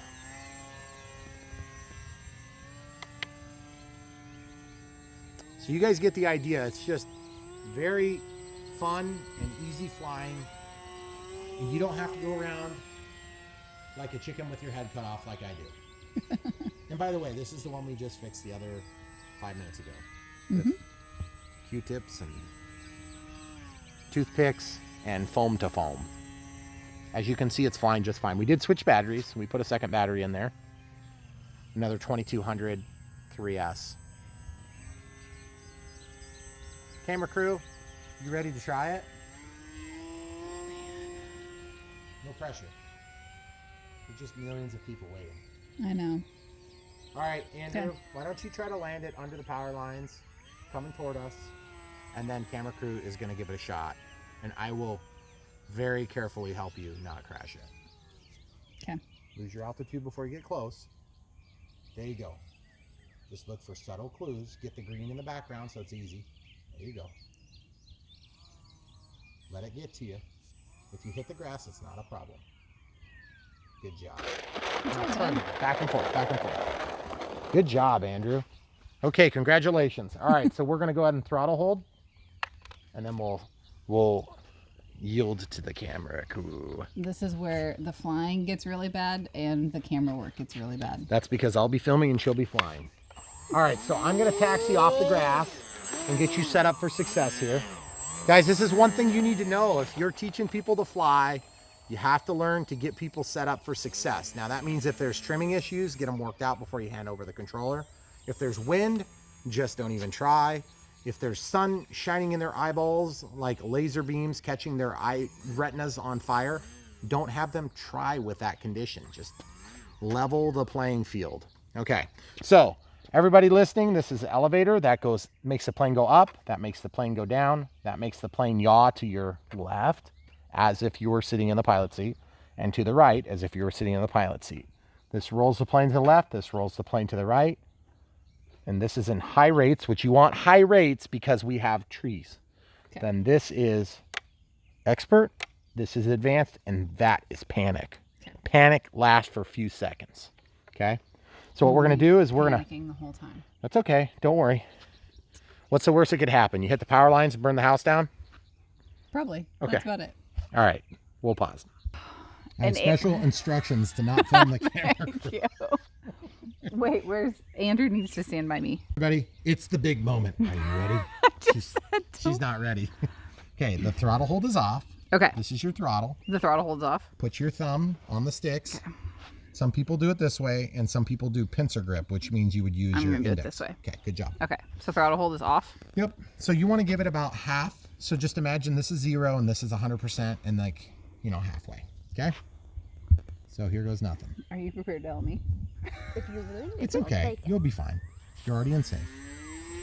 Wait. Hold on. See how it's rolling to the side? Yeah. This is the stick that gets you to correct over a little bit. Okay. So I'll help you. So you're just gonna walk it over. Okay.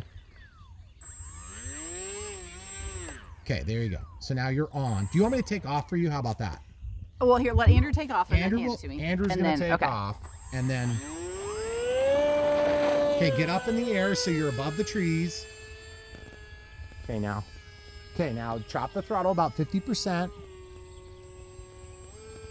Good job. Okay, so now the camera crew is in control. Now turn it toward us. That means keep the throttle where it is. Pull back on the other stick.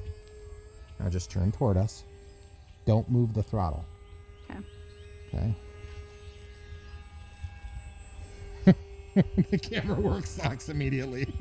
This is hilarious. I'm trying to go wide enough so that you can see, and proof the camera crew is flying. That little speck. Okay, slow down your throttle a little bit. Okay, go so you're away from the clouds so you can see. I'm coming towards me. You don't want to hit any satellite dishes up there. Okay, everybody, if you're looking for the speck, it's right there. Hey, there's no shame in flying 3 miles away, but you have to have good eyesight. Hey, turn right. Turn this way? Just right relative to the plane, always. Right. Okay, you're doing a good job. Just remember, some year we have to bring it back down to planet Earth. Hey, I'm doing it. You are. The camera crew is technically and actually flying. So, camera crew, can you explain to the people the experience, like how scared you are right now of certain and impending doom and death that comes from flying this thing right now? Certain and impending doom and death? Yes. Because that's the feeling that you get when you're flying for the first time. Because you all of a sudden you realize, I'm in full control of this thing. Can I tell you a secret? What? I've been practicing. She's been practicing? That's cheating. What? Not that much. Not that much.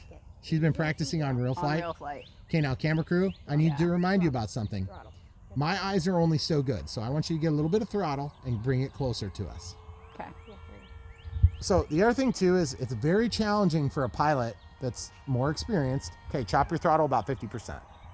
Try not to give too many instructions. You will overwhelm your help immediately. You have to really mitigate how many instructions you give. Keep it level, camera crew. That way it doesn't get out of hand, okay? You're doing a great job. I want to see if you can land it. Can we try one landing? Which way am I going to land from, though? You're going to land the other way. So just don't lose any more altitude. What you're going to do is you're going to go out of the field and just turn around to your right. That's the other way. There you go. Now go left, wide left. Now don't give any more throttle. Keep right where you are. Okay? Watch, get lined up with the trees. Lose your altitude now so you don't hit the power lines. That means down a little bit. Oh, jeez, oh, jeez, oh, jeez. You're good. Just keep flying. You're good. Just straighten out. Come right at us. Don't give any more throttle. Sorry. Okay, chop it. Put it in the grass. That is so awesome. Oh, it's a miracle. Woo! You're going to make me survey my own damage? We're going to go survey the damage. Okay, so there you have it, people. You've been asking for years. She really just did that. Now, she didn't take off and land, but you have to admit. She landed, but she didn't take off and land. I can probably take off now. So, here's the thing. I want you guys to see this thing is still in one piece. The crashes that happened were me. Okay? Yeah. I'm just going to prove to you that it's working. I'm going to get up on the driveway. Ooh. Okay, you good? Yeah. I'm an expert again.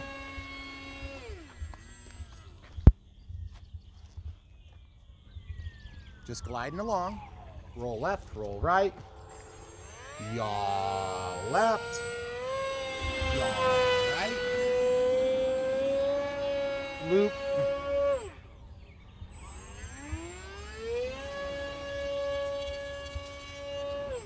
Stall turn, panic. Guys, that's when panic lets go. What do you guys think? Pretty incredible that you can fly that thing, right, with such little experience. Right. And when I say a little experience, you guys are like, whoa, whatever, through osmosis she has experience. No. That's not the way it works. No, it's not. You can watch somebody fly for 100 years. And even flying on a simulator is not the same because when I freak out, it just crashes into the ground and then you hit the button and it resets. It's all over. It's all better. So it's still not the same.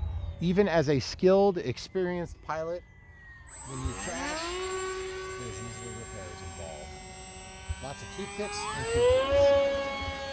But if you want to know if you can truly fly it as a beginner, you definitely can. Yeah.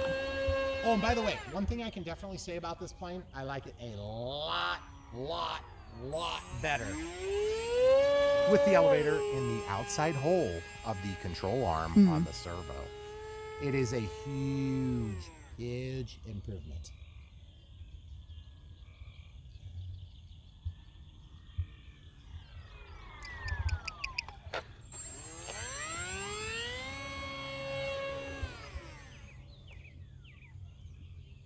So guys, if you're thinking about buying this for yourself, and you're maybe new to the hobby and not sure if you're really comfortable with the concept of flying, just remember, get a plane that's going to help give you success. Give yourself an area where you can have success. Get the right batteries, and then get the right help. If you can't find help, we will help you find your wings.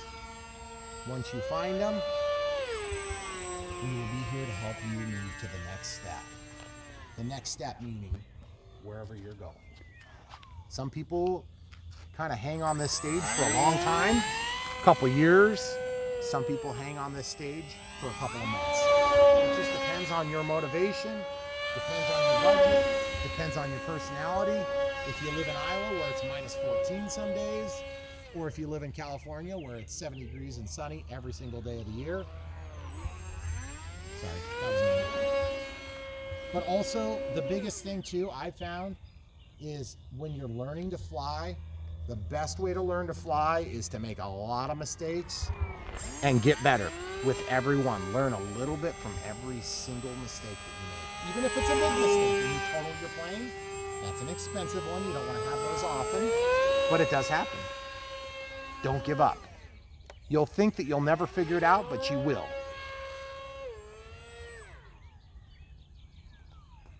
That was a little crazy. A little bit. Learn the limits of your plane with many mistakes below you, meaning fly high. So whatever you see me doing on this channel, do the opposite. When you see me bring it in for really close passes and things like that, you don't have to do that when you're learning. You can do that after you've been doing it for a while. You can fly 3 miles away like I did. Yep, 3 miles away, but that requires really good eyesight. And seriously though, you can't fly so far away that you can't tell where you are. Yeah. You have to fly close enough that you know where you're going and what direction you're facing. If you don't know what direction you're facing, literally fly at half throttle or better so that you don't lose altitude and you don't stall the plane, and then go up. Once you start going up, then I want you to turn one direction and figure out what it is from there. So let's practice. Okay, so let's say we can't tell what direction we're going. I'm gonna go out here. It's very easy at this time of night. You see, like, what direction am I going? I can't tell. Am I going toward us, away from us? So 50% throttle, go up, and then one direction. Okay, it's stalled, right? Go up and then one direction. Oh, I'm coming toward me. See, eventually you'll get your coordinates and your wits about you. So I'm in safe again. Just to show you, safe buys time. I'm not even looking. There's no way you could do that if you didn't have safe, because safe is gonna automatically level that plane. Now I'm using one stick to turn it toward us. I'm just relaxing it around. And now I'm gonna go the other way. That's just rudder. Keeping it nice and flat. A little bit of aileron there. And then on the ground, a little bit of rudder to slow it down, because I don't like chasing planes. And there you have it. Throttle holds on. So that was what, 10 minutes and 30 seconds of video? So you've seen my son fly, who's 11. You've seen my wife fly, who is... No. Oh, never mind. That was just a hilarious joke for all of you who are married. The plane is great, guys. You can't ask for much more in a beginner plane. The thing that's nice about this, it really wins out over the Sport Cub SUO Max, which, by the way, is a great plane. You could fly it in these conditions exactly, and it would be great. The thing that really wins out is the size and the performance of the engine, or the motor in this case, rather. It gives you enough power to fly through a little bit of wind. You really can't fly a plane any faster than it flies compared to wind speed. So like if the wind is 15 miles an hour, if your plane only goes 15 miles an hour, you're not flying it. I don't care how good you are, because what's going to happen is your ground speed will be 0 going one way and it's going to be 30 going the other way.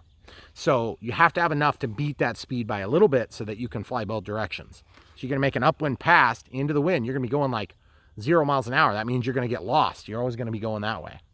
So a couple things to consider. Also with the Sport Cub SUO Max, it's very weak. It's EPS, which is soft, so it's kind of like a paper plate.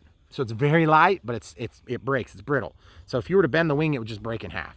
If you bend the wing on this, you know, it'll eventually break, but you can get a pretty good bend on it before it does break. And I don't know if you guys noticed, but when I glued it, it was very easy to glue. It was very easy to bend and kind of mold a little bit.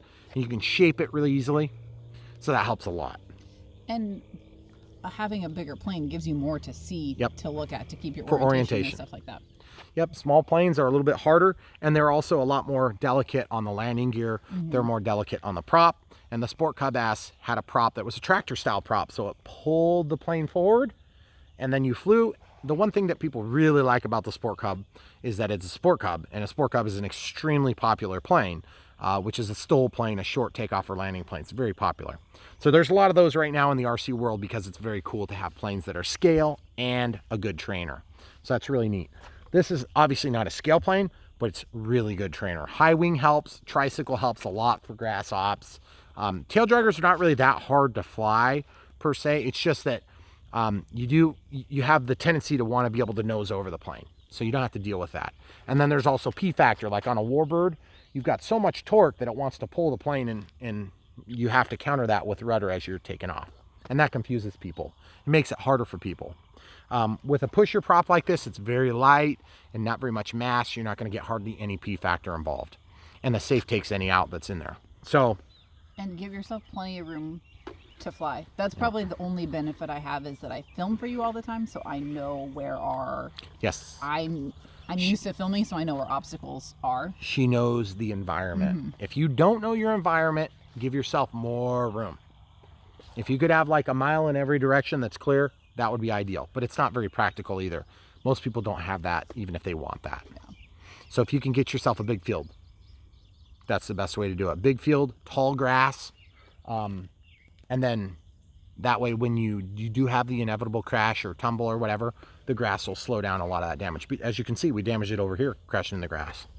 So, but it was really minor. If we would have done that with a normal plane, it would have just broke the wing out, probably from the wing mounts, and it would have been a done deal. We would have had a lot more repairs ahead of us. So without further ado, guys, that's the ready to fly AeroScout 1.1. Great plane. Definitely, if you want to help us out, check the links in the description below. You can buy your very own plane. We'll link to the foam tack. We'll link to the Gen 2 packs. It comes with the Gen 1 pack, same exact difference as far as we're concerned. It's going to fly the same way. It's going to handle the same way. It's going to go in about the same position because they weigh about exactly the same. And the only difference is you have one less balance lead to worry about. And also on the smart charger, we'll go ahead and link to one of the smart chargers as well. Or we'll just link to smart chargers in general, and you can pick one of those up as well. Remember, if you order a certain amount, then the shipping will be free. So do your best to get to that limit, and you'll probably be there with this plane. But get the plane, you can get that foam tack, and then you can get chargers and things like that. And then you just kind of get everything in one crack. It'll be a lot easier for you. Also, if you have questions or comments or concerns or whatever it is that you have on your mind, put it in the comments below, and we will do our best to respond to you, help you along the way. This video will be out a lot longer than, the next few weeks, but we're still replying to comments from videos we did 6 years ago. So if you think it's, oh, everybody has left me in the dust, that's not true. There's new people starting this all the time. You could be the next one. Come back for more. All right, YouTube. So we've had kind of an action-packed day with this AeroScout ready to fly. Which comes with the DXS transmitter, even the batteries that go inside of the DXS transmitter, which is pretty cool. Comes with the charger and battery. This is a Gen 1 pack, and this is an S120 charger. You have to provide your own USB power supply, ironically enough, but then you can charge your smart battery. Keep in mind, if you'd like to use this on Gen 2 packs, you have to have the firmware updater tool. So just be aware, or actually that, you can update that through the USB, and you have to power it. But that is something that can be done. Just wanted to tell you about that. There's a firmware updater tool that's used for some of the more advanced chargers. But if you decide to get the AeroScout that's in the bind and fly configuration, like what we have sitting here, we went ahead and assembled this one as far as we need to get so that we're ready to bind it. Now, I was using Gen 2 packs in there, but the Gen 2 packs are identical with the exception of the additional bind plug, or excuse me, the balance plug. The balance plug is used to charge in this configuration. And then the new style will plug into this if your firmware is updated, and it will charge just the same way. Okay, so we'll link to all the different battery choices. But one thing we want to do is we want to show you how to set this up. This is going to be just a second plane. We wanted to fly these together, me and my son. So we're going to fly them together. We have an NX6 as well. So we're probably going to go ahead and bind that one to the NX6, and we're going to bind this one to the NX8, and then we can fly together, which would be super fun. And as you can see, the camera crew actually flew today, which was really exciting for me. It's something I like when she does that. So without further ado, I have a couple other things I want to do on here. I'm going to show you this real quick because I did this on the other one. This is the elevator servo, and I wanted more elevator than I had. So I'm actually going to change that right now, and it's super easy. I'll show you exactly what I did. Okay, I'm going to use the provided screwdriver to break this one free. Goodness gracious. That thing is tight, tight, tight. Okay, so now that's loosened. Then I'm going to take off the control horn.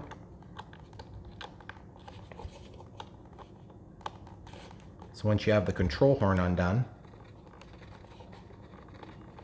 my goodness, they are so tight on this. That's incredibly tight. Okay, so there it is. Okay, I'm going to use these needle nose pliers to pick up that screw so I don't lose it. And I'm going to slip this off and slide it out. Then I'm going to take my needle nose pliers in this case and just hang on to the back of this. And you'd be surprised what you can do with a pair of needle nose pliers. I'm just going to break that nylock free while holding this with my death grip.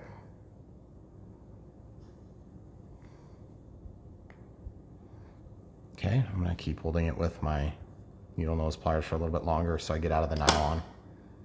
Then I'm just going to go to the outside hole from the inside hole. Don't mind the screaming. It's all part of the show around here. We're having fun. Okay. By the way, our son really, really enjoyed flying this. Mm-hmm. You guys might not have been able to tell from the footage, but he really enjoyed it. I can always tell because he's so concerned about being able to do whatever it is that he's doing well. Okay, so that's too tight. So it's gonna bind up. So I'm just gonna back it off like just ever so slightly. Oop, I went the wrong way. Sorry. See, now that's free and it won't undo itself. Oh, okay. Yep, okay, so now that's on the outside of the hole. So the easiest way I found to usually put these on is to grab them like this. Then, if you can manage, get the elevator lined up and slide it through. I'm gonna grab just a little bit further up. And this is where it's a little bit tricky because you just gotta line it up while it idles into that hole. There it goes. So it's in through, you see it? Mm-hmm. Now I want this square-ish. And then just push it back onto the spline on the top of that. Then I can take the world's smallest screwdriver. It's actually not the world's smallest, it's pretty small though. I'm gonna lock it on with my fingernail. And I'm not gonna be able to do that. Camera crew, you're gonna have to let me have a little bit of room for my elbows, I'm sorry. Otherwise that happens. So there we go. I stuck the canopy behind the tail of the plane just to hold it up a little better. Okay, so once we tighten this in here,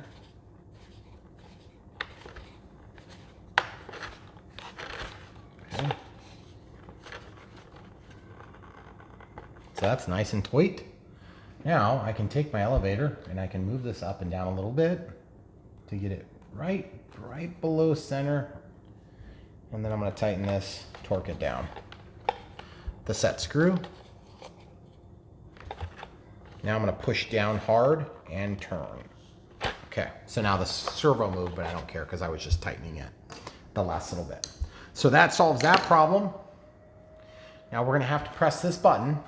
So we got to leave access to it, or we can use the bind plug, which is down here. And that's one way of doing it, but it's just like, honestly, to me, I just don't really think that's necessary. So I'll just set this up on top for now until we're ready. And that should be pretty easy. So now we can lay this aside. The next thing we have to do is we have to open up the manual and get to the page where we talk about how to set this up.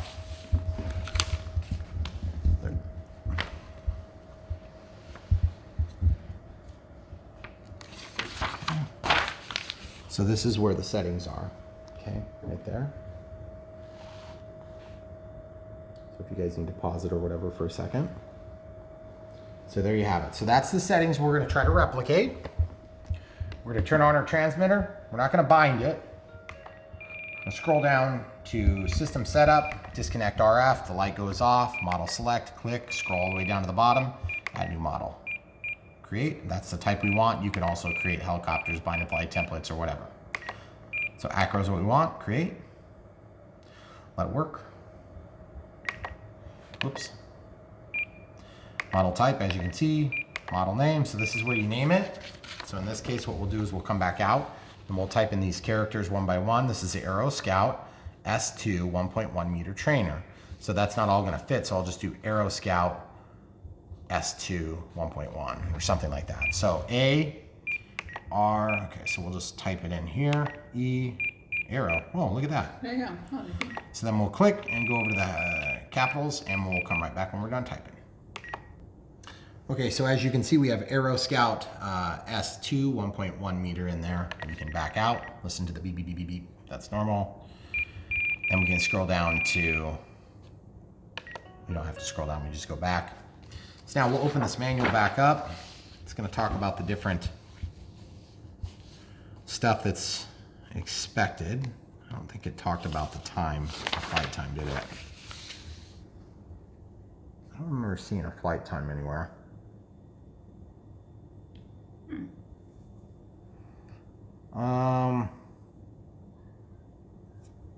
Yeah, I don't see anything about flight time. So what I'm gonna do is I'm gonna set up a timer, like we experienced about 10-minute flight. So 10 minutes should be totally, I think that'd be reasonable. We're gonna turn on one out. That means when we go over 25%, it's gonna start the timer. I don't want a warning at 1 minute, I want nothing. At 20 seconds, I want nothing. At 10 seconds, I want voice. I want the annoying lady to talk. At expiration, I want tone and vibrate, and I want a tone every 1 minute. Okay, then I want throttle cut. Scroll down, instead of inhibit, I want to turn it on with switch H. You can see down here, whoops, it tried to set it to the throttle stick. So switch H, click, then look. So now it's on, and it's protecting us from certain doom. Walking back out, clear the timer. Note that it starts, clear the timer. Okay, throttle holds on. I don't know why that's up so high. I'm gonna put that back. Now let's set up expo, do rates in expo. So we're gonna do this the same way as typical. We're gonna totally ignore any other settings they have here, except we do need to do probably one thing. So go to system setup, airplane mode, channel assign, click next to go to channel input, gear B, and then auxiliary one is I. They want us to put this as the panic button. I don't even like the panic button. I'm not even gonna make an assignment. Gear is supposed to be B. Huh, that's weird. Isn't that already B? Oh, they're suggesting that gear be on B instead of A. Because that's A. They're saying put gear here. Because gear is gonna be your safe select channel. Or not safe select, but safe channel. So we'll go back to system setup, disconnect RF, go down to channel assign. Whatever, we'll just set it up as per the manual. So that's supposed to be, now auxiliary 2, I don't know if we need to inhibit that or if we just go to NA. Let's just inhibit that because I don't know if it's gonna do anything. Auxiliary 1 is supposed to be channel I. So you click there and then that's I, okay? And that'll be panic. Walk back out. They're suggesting throttle cut at -130. I don't really understand the rationale, so I'm just doing -100. Okay, so this is switch 8 operates throttle cut, position 0 is normal, position 1 cuts, okay, obviously. Switch B operates 3 safe modes. 0 is beginner. Okay, I don't want it that way, I want it the other way. 1 is intermediate and 2 is experienced. So this would be experienced here. I want it to be the other way around. Then panic is operated by button I. So I was correct on that, so I'm gonna go to servo setup, travel, reverse. I'm gonna reverse, whoops, excuse me, switch B. So I wanna change gear, so it's opposite. So that just switched it. All right, so then let's go to the next page. Talks about the included ready to fly transmitter setup. Talks about where the battery sits. Let's see if they talk about the speed. They don't. Also, this has a HobbyZone ESC, so it's not an Avian ESC, so that's why you don't get feedback on telemetry for your battery pack voltage. Okay, so everything looks good. We know we're 67 270 millimeters back. There's a little bump under here, so everything's the same there.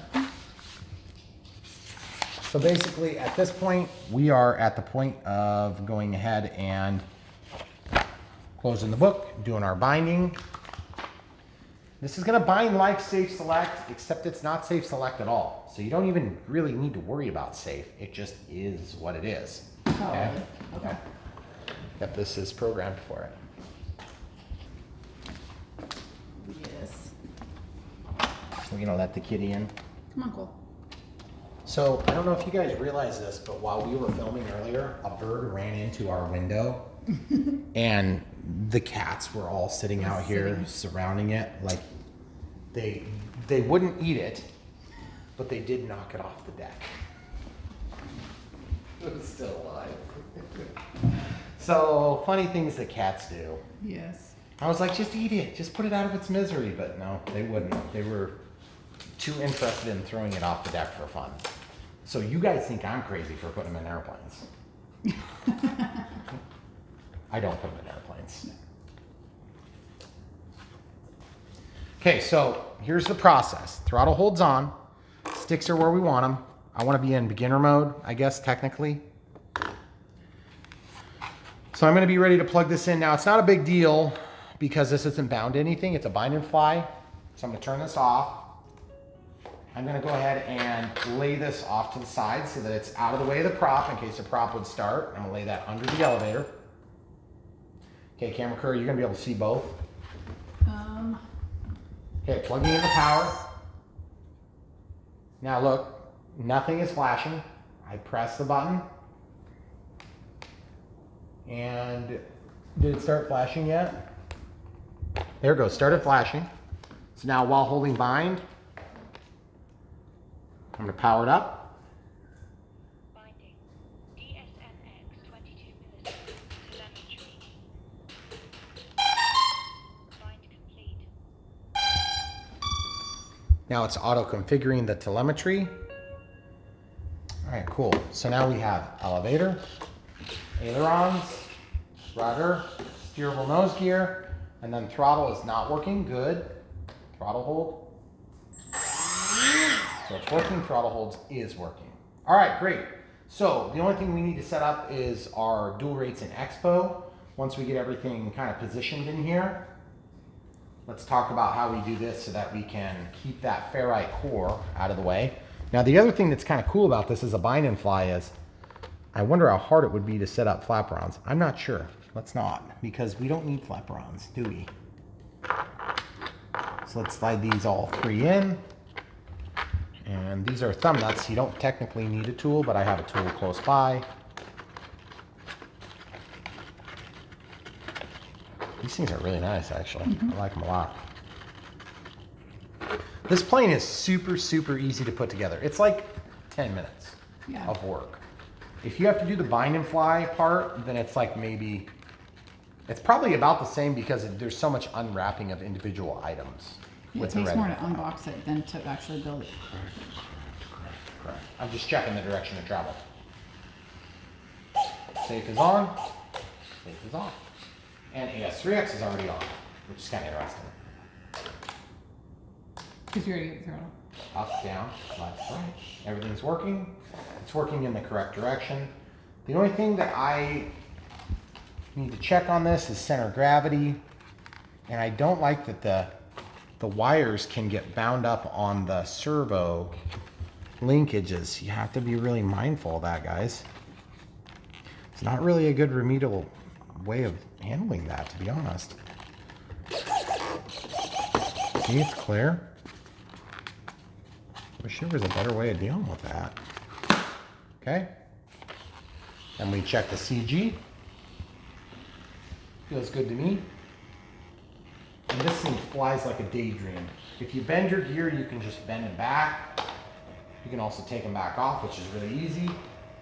And then now we've got elevator, rudder, ailerons, throttle. Really good ground handling on this thing.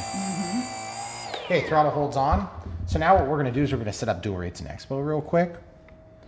So click into the, well, let's clear the timer.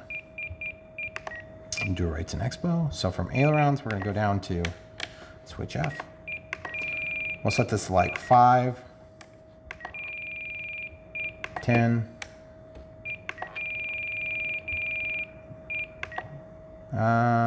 25, and we'll really drop it down to like 75 if my son's flying, okay? Assign this to switch F. On the lowest setting, we'll do 5, and we'll do 10, then we'll do 25, and we'll drop this down to like 75. Then we'll go to the next one, which is rudder. Make the assignment to switch F. Set it to 5, then 10, 25, and we'll drop the rate down to 75. So if my son is flying, he'll fly here. I'll start here. If I need less controls, I can land. If I need more controls, I can go up to this. Okay, so we'll start there. This isn't used, so we don't care. This is throttle hold, which is working. We don't have flaps, that's safe. So basically you're ready to rock and roll. And then let's check for panic. So throttle hold is on. So you're flying along and then panic. Kind of hard to tell. AS3X only, panic, and then we let go. Out of panic, panic, and it brings you back to level.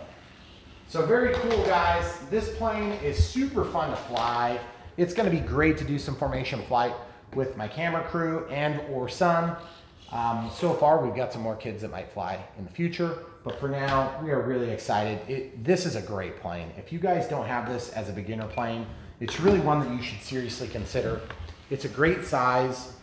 It's really pretty easy to handle. It's easy to transport. If you have a couple of them, it would be really easy to transport. One other thing too, so if you put this in the back of the car, because of the shape, it's very efficient. You can do it this way and they store really nice, or you can come around and do it like this.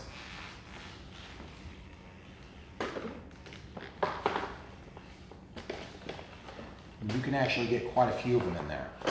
So if you need to store, some planes nest together really nicely and other planes don't. Mm-hmm. So the only thing in our case it's gonna be a little bit challenging is just telling them apart because they look so similar. Because they are literally the exact same plane. One is bind and fly and one is ready to fly. So without further ado, that's how you do it. And they're gonna fly almost exactly the same as the ready to fly because these things really legitimately work really well. And we didn't talk a lot about telemetry, but just so you can see what's going on here. So they have a G-force that's live, then they have the max on the gyroscope. Then they have the different flight modes. Okay. See how that's set up? AS3X. AS3X with safe envelope. That's just intermediate. And then angle demand, which is auto leveling. Okay. And yes, you can go in and make some adjustments on that.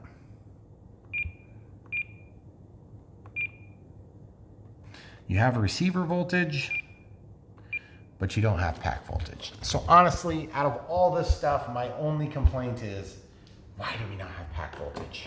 Horizon, seriously. But beyond that, really good flying plane. Really, I like the way it looks myself. I think it's cool. Actually, I like the shape of the boom, and I like that it's thick and strong in both directions. A lot of the booms that we get on this style of plane are weak, like really weak. You could bend those things like crazy. This thing is super robust. And the AS3X works really nice. If you come in here and you do like a knife edge, I feel like you get a lot of lift from the tail, which is kind of funny, but it is a true thing. And also I feel like the landing gear are gonna hold up really well because when they do ultimately get bent, you'll be able to very easily correct. You'll be able to very easily correct, overbending of that. So we're gonna try to get you guys a clip of flying together, Andrew and I, or camera crew and I, and then we'll close it out from there. If you haven't already bought one for yourself, check the link in the description below. You'll be supporting our channel greatly if you buy from those links. Also, don't forget to give us a thumbs up. It really does help us on YouTube in terms of the way that our videos perform for the YouTube audience. This is a long video and it's got a lot of information in it. It's also got a lot of our opinion in it, but we don't want to mistake our opinion for facts. There's a lot of factual information in this video that will help get you from not knowing anything to actually flying airplanes. And there are a lot of questions. There's probably as many questions as we have already answered in this video, just waiting around to be answered. So please do leave those questions in the comments. We'll do our very best to help get you up to speed. Especially if you guys are buying from these links, you'll help support our channel. And then the least we can do is help interact with you guys as you come up to speed with us. So thanks for watching, guys. Stay tuned for more. YouTube, it's Brian Phillips. We've got Andrew, my son, here with me.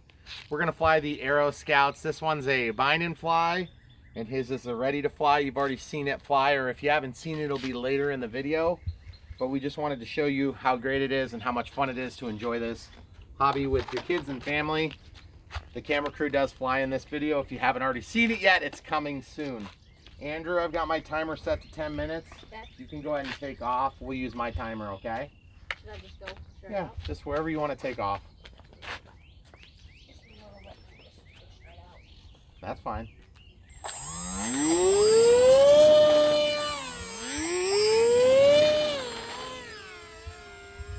I'll follow you. So Andrew's flying in safe today. We have set the elevator to the outside hole for a little extra elevator authority. I still have to trim mine, so I'm doing that right now. Okay. About 50% throttle here. He's probably just a little bit further ahead of me there.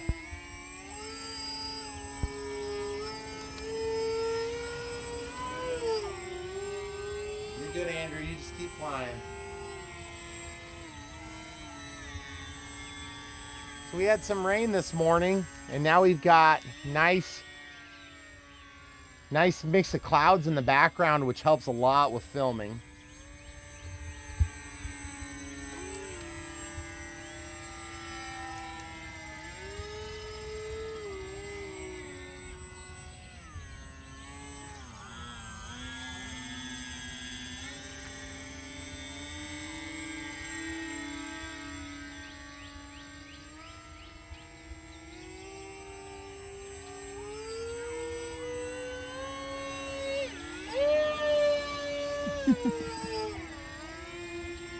This AeroScout 1.1 meter is an amazing flying plane, really easy to fly, very controllable.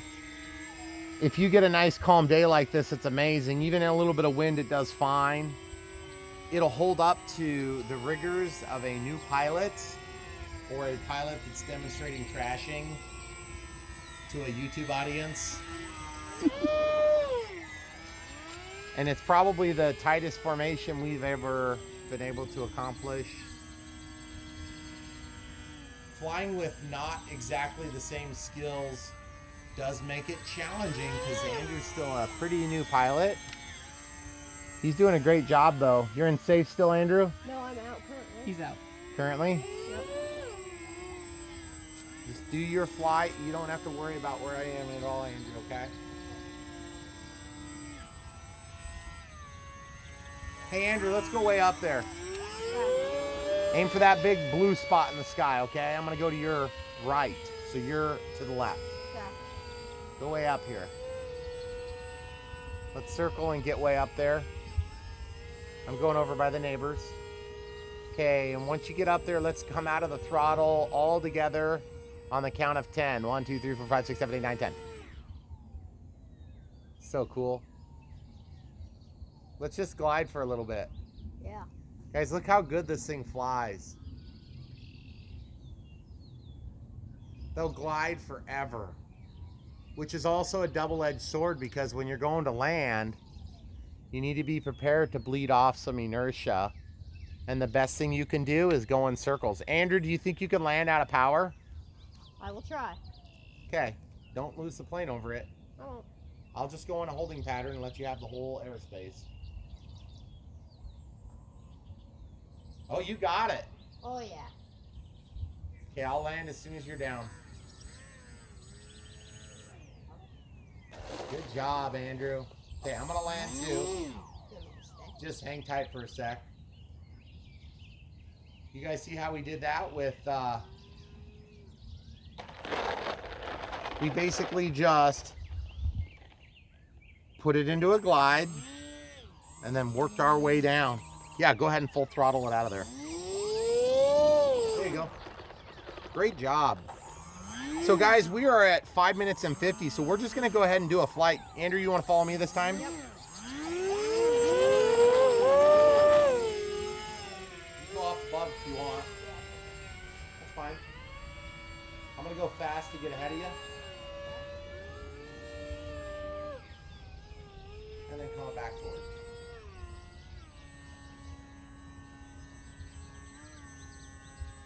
Good job. I have found that when I do formation flights with pilots of various skills, it's nice to kind of let them take the lead, because then they can just fly and I can try to keep up with them. It's maybe just a little bit easier for the camera crew to film that way.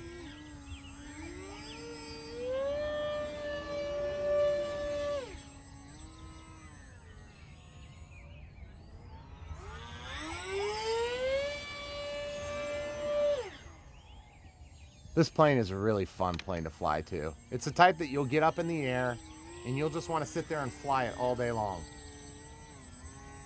So Andrew, what was that flipping of switch that just happened? Were you trying to do a trick? Nope, I'll just say. Cool.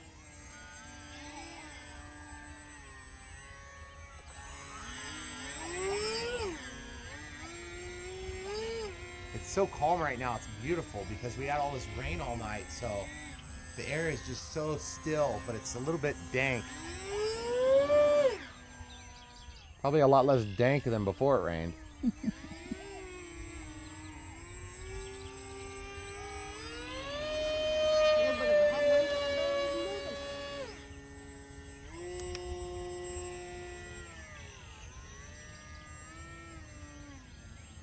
Oh, and then by the way, we're flying on 2200 Gen 2 packs.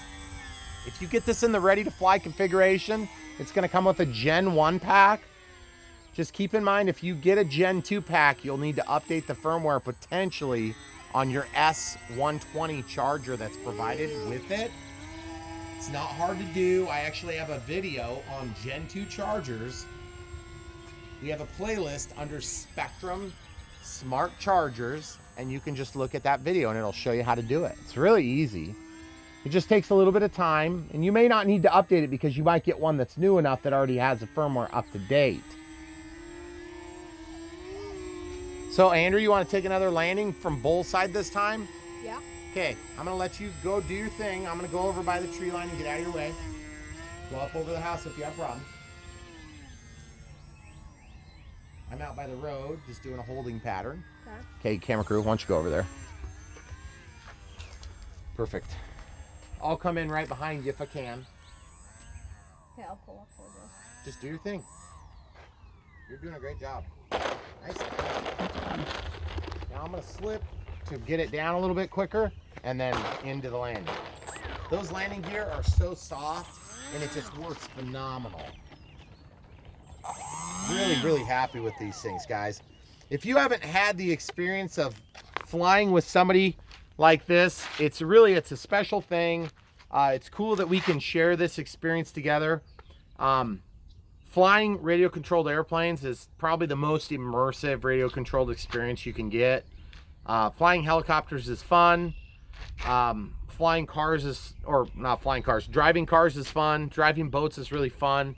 But I've just found that when you fly airplanes, it demands your full attention for that short period. Now, this is a pretty easy plane to fly, which is great if you're a beginner. It's great if you're just getting into the hobby. Maybe you've been on a hiatus for like 10 years. It's a great way to get back in. You'll start learning the technology again. You don't have to have an NX8 to do this. You can fly on the DXS, which is the provided transmitter that comes with this ready to fly. And as you can see, it flies just the same. In fact, what we're gonna do now is we're just gonna switch transmitters. Okay, now Andrew, safe is here now. Okay, so it's in safe. So it's backward. That's the only thing that's backward. So I'm gonna go ahead and take the wrench just to show you the difference. You won't be able to see the difference in flight because the performance is not really that different. Okay, Andrew, if you wanna go ahead and just get out and taxi. I will take off first, go into a holding pattern and give you a little more flexibility. I'm gonna take off toward the bowl, then you can film his takeoff. Okay. Okay, so I'm good when you are, Andrew. Go ahead and take off toward the bowl. Good job. See how it feels? Feels just the same, if not better. Yeah. Any trouble? No. Loving it, right? Yep. The sticks are slightly stiffer. Yep. But normal. And all I can say is, guys, just you can do all the tricks you want to do. You can do all the aerobatics. It's really no trouble at all. It's not what the transmitter isn't what makes the plane good, but the transmitter certainly makes it more enjoyable in that you can set up different features and you can set the buttons so they're exactly the same between planes. Now, if you have this DXS transmitter, there'll be a firmware update coming soon that's going to allow you to set up, for instance, the Timber and, for instance, the Draco on this DXS. But you're going to have limited functionality in terms of mix with your elevator to flaps, and then some of the other functions that you may want are going to be much harder to accomplish. Not that you can't do it, it's just going to be a lot harder. So my recommendation to you is get the transmitter you want as soon as you know you're going to stick with it for a few planes. If you do 3 planes, you want a programmable transmitter. If you do 1 plane, you don't want a programmable transmitter because it's a waste of your money. I don't want anybody to have 1 plane. I want everybody to keep flying. Because to be perfectly honest with you, this is something that you should be able to do and really enjoy it and just have a great time doing it. It's a great, clean, fun, safe hobby. Doesn't cost a ton of money. People that say it's expensive have never done other expensive hobbies like golf or shooting guns or, you know, virtually any other hobby I've done. They're all expensive except for frisbee golf. That one's pretty cheap until you start buying baskets. Then it gets expensive again really quick. Or they've never flown real airplanes. Or they've never been into real airplanes. That's exactly right. If you want to really break the bank, that's how you do it. You could spend as much as you spend in this hobby in a year, you could spend it on 1 flight easily. Just depending on where you're flying and what you're doing. What type of plane you're flying, how many gallons per hour it consumes. But guys, I'm telling you, once you get the bug, it's all over. You're in. Even if you take a short hiatus, if you get real busy or if you got a new baby or new job or something like that, or you move away from an area, you're going to want to get back to it as soon as you can. I'm telling you, you'll miss it. When you get a plane like this, you'll miss it because you'll be sitting here flying thinking, what have I been doing? Andrew, what do you think? You want to take a landing? Yep. I'll go into the power line. Okay. Under the power lines and back. I'll go out here into a holding pattern.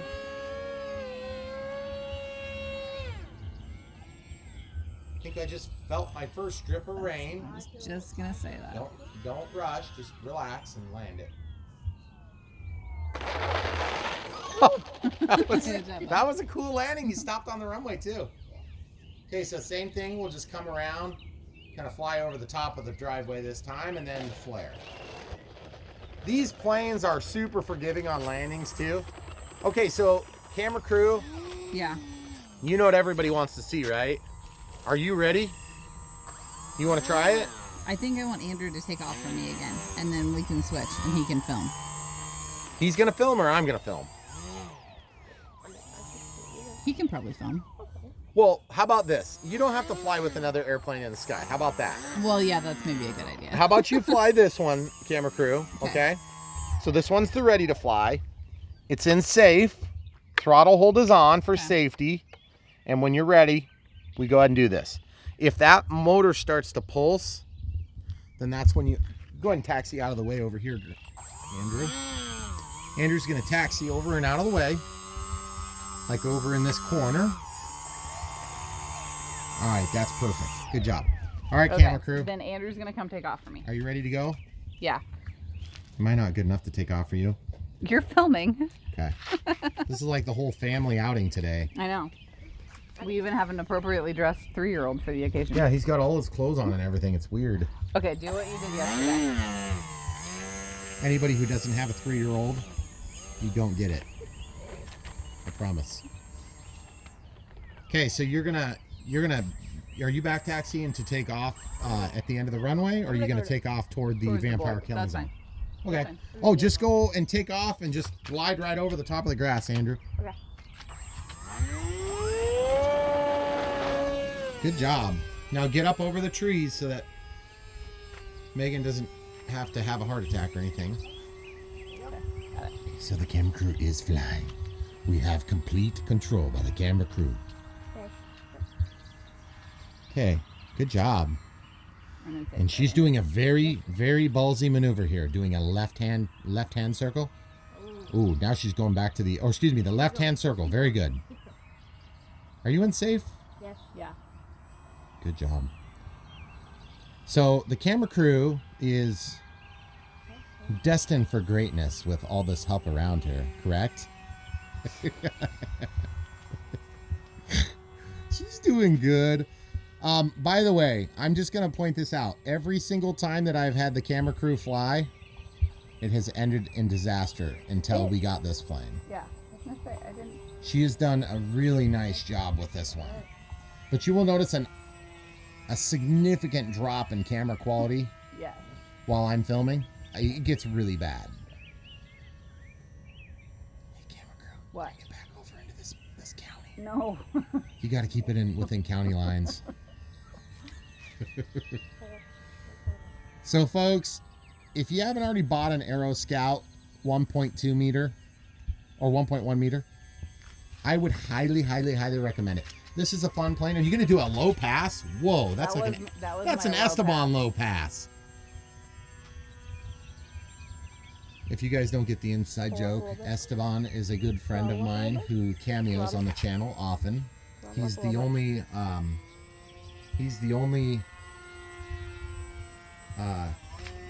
wonderful cameo that we have that cameos on a regular basis. We do have another subscriber that has recently joined our ranks, as he likes to come up here and crash his planes for us. I'm just kidding, Zane. Just kidding. Relax, dude. You could be doing this formation flight. Oh, this is so cool. What a cool backdrop, too. Yeah, it is. Megan, you've relaxed off the throttle. This is awesome. You're doing good. It's just the orientation thing is so. She struggles with Not her my brain. orientation, That is evidently. not the way my brain works. Yes, yes. The elevator. That's She it. says her brain is broken. I think about 4,000 mom things all the time, so it's really hard to like That's why this should be great for you. not think. I know, but I don't know how to turn that off. Your brain? Yes. Oh, well, I have no problem with it. Well, I know. You just think about food all the time. Right. Guys, you are so lucky I am not your camera crew, because videos would suck so bad if I was a guy filming all day. So, camera crew, Yeah. I think the time has come. Yes. You mean to land? I want you to land it. So what I'm going to do is have you fly over the bowl. Wait. Just get comfortable. You don't have to do it right now. Okay. Just say get in position. Get in position so that... Okay, now just chop your throttle. Relax. Remember, the plane will come to the ground, even if you don't want it to. Keep going. You don't need any throttle. There. Now just turn. No, you're way too high, camera crew. Hold on. So fly around, try again. There you go. Now go into the bowl. Now turn sharp. Throttle, throttle, throttle, throttle, throttle, throttle, throttle. Yep, get out of the bowl. There you go. Now, just land it. Land it. Oh. That's one way to land it. Camera crew, what do you have to say for yourself? You rushed me. Sorry. Okay, we're gonna go survey for damage. Okay. Well, it's a good thing we live near a cemetery. That's very nice. Okay. So it looks like the damage was of minimal consequence. Let's go ahead and test the control surfaces non-schizophrenically, please. Okay. Brother. Okay, now give it full throttle. Okay. I think this thing, how about I vet the flight first real quick, Okay. and then we will have the camera crew do it successfully like she did the other night. Okay.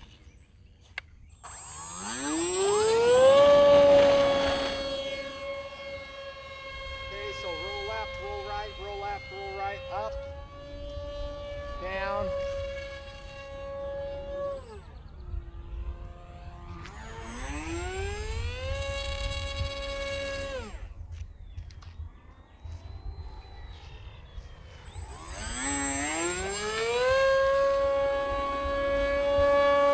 It's working, guys.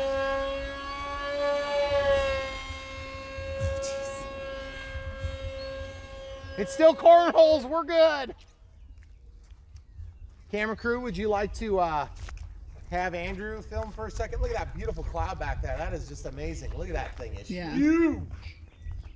Okay, you ready, bud? Just do your best. It's all right. Okay, Andrew, I'm gonna get the camera crew set up for a good landing, and then I'm gonna let her take it.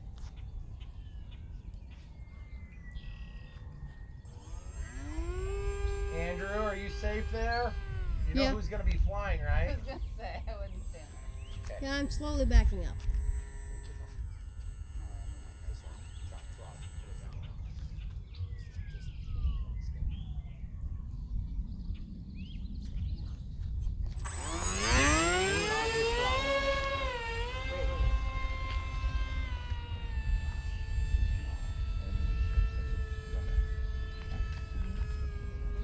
You want me to get you set back up, or are you good?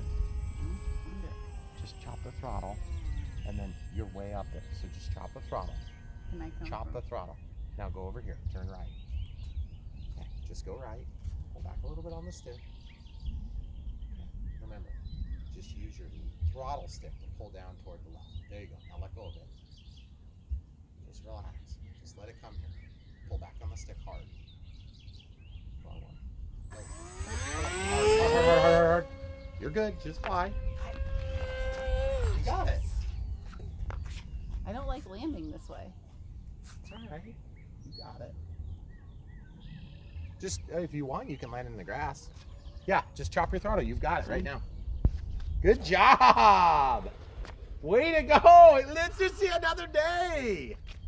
All right, everybody switch cameras and controllers. The camera crew successfully landed again.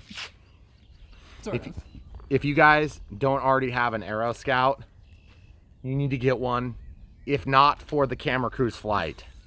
So Please, you've been just for me. asking for months for a camera crew flight, and you finally got it, okay? She did not destroy the plane, I promise. It worked really good. Practice off camera. So Andrew and I are gonna keep flying because it's so much fun, but that's all you get. Guys, don't forget, check the link in the description below. Don't forget, if you're gonna buy it anyway, help support the channel, buy it from the links that we have down below. Give us a like if you enjoyed the video. Click the bell for notifications if you're already subscribed. And if you're not subscribed, subscribe. There's so many of you now. We really are honored to have so many of you with us. And there's a lot more coming, right? Yes. Tons. Tons. So much. So much we can't contain it. All right, come back for more.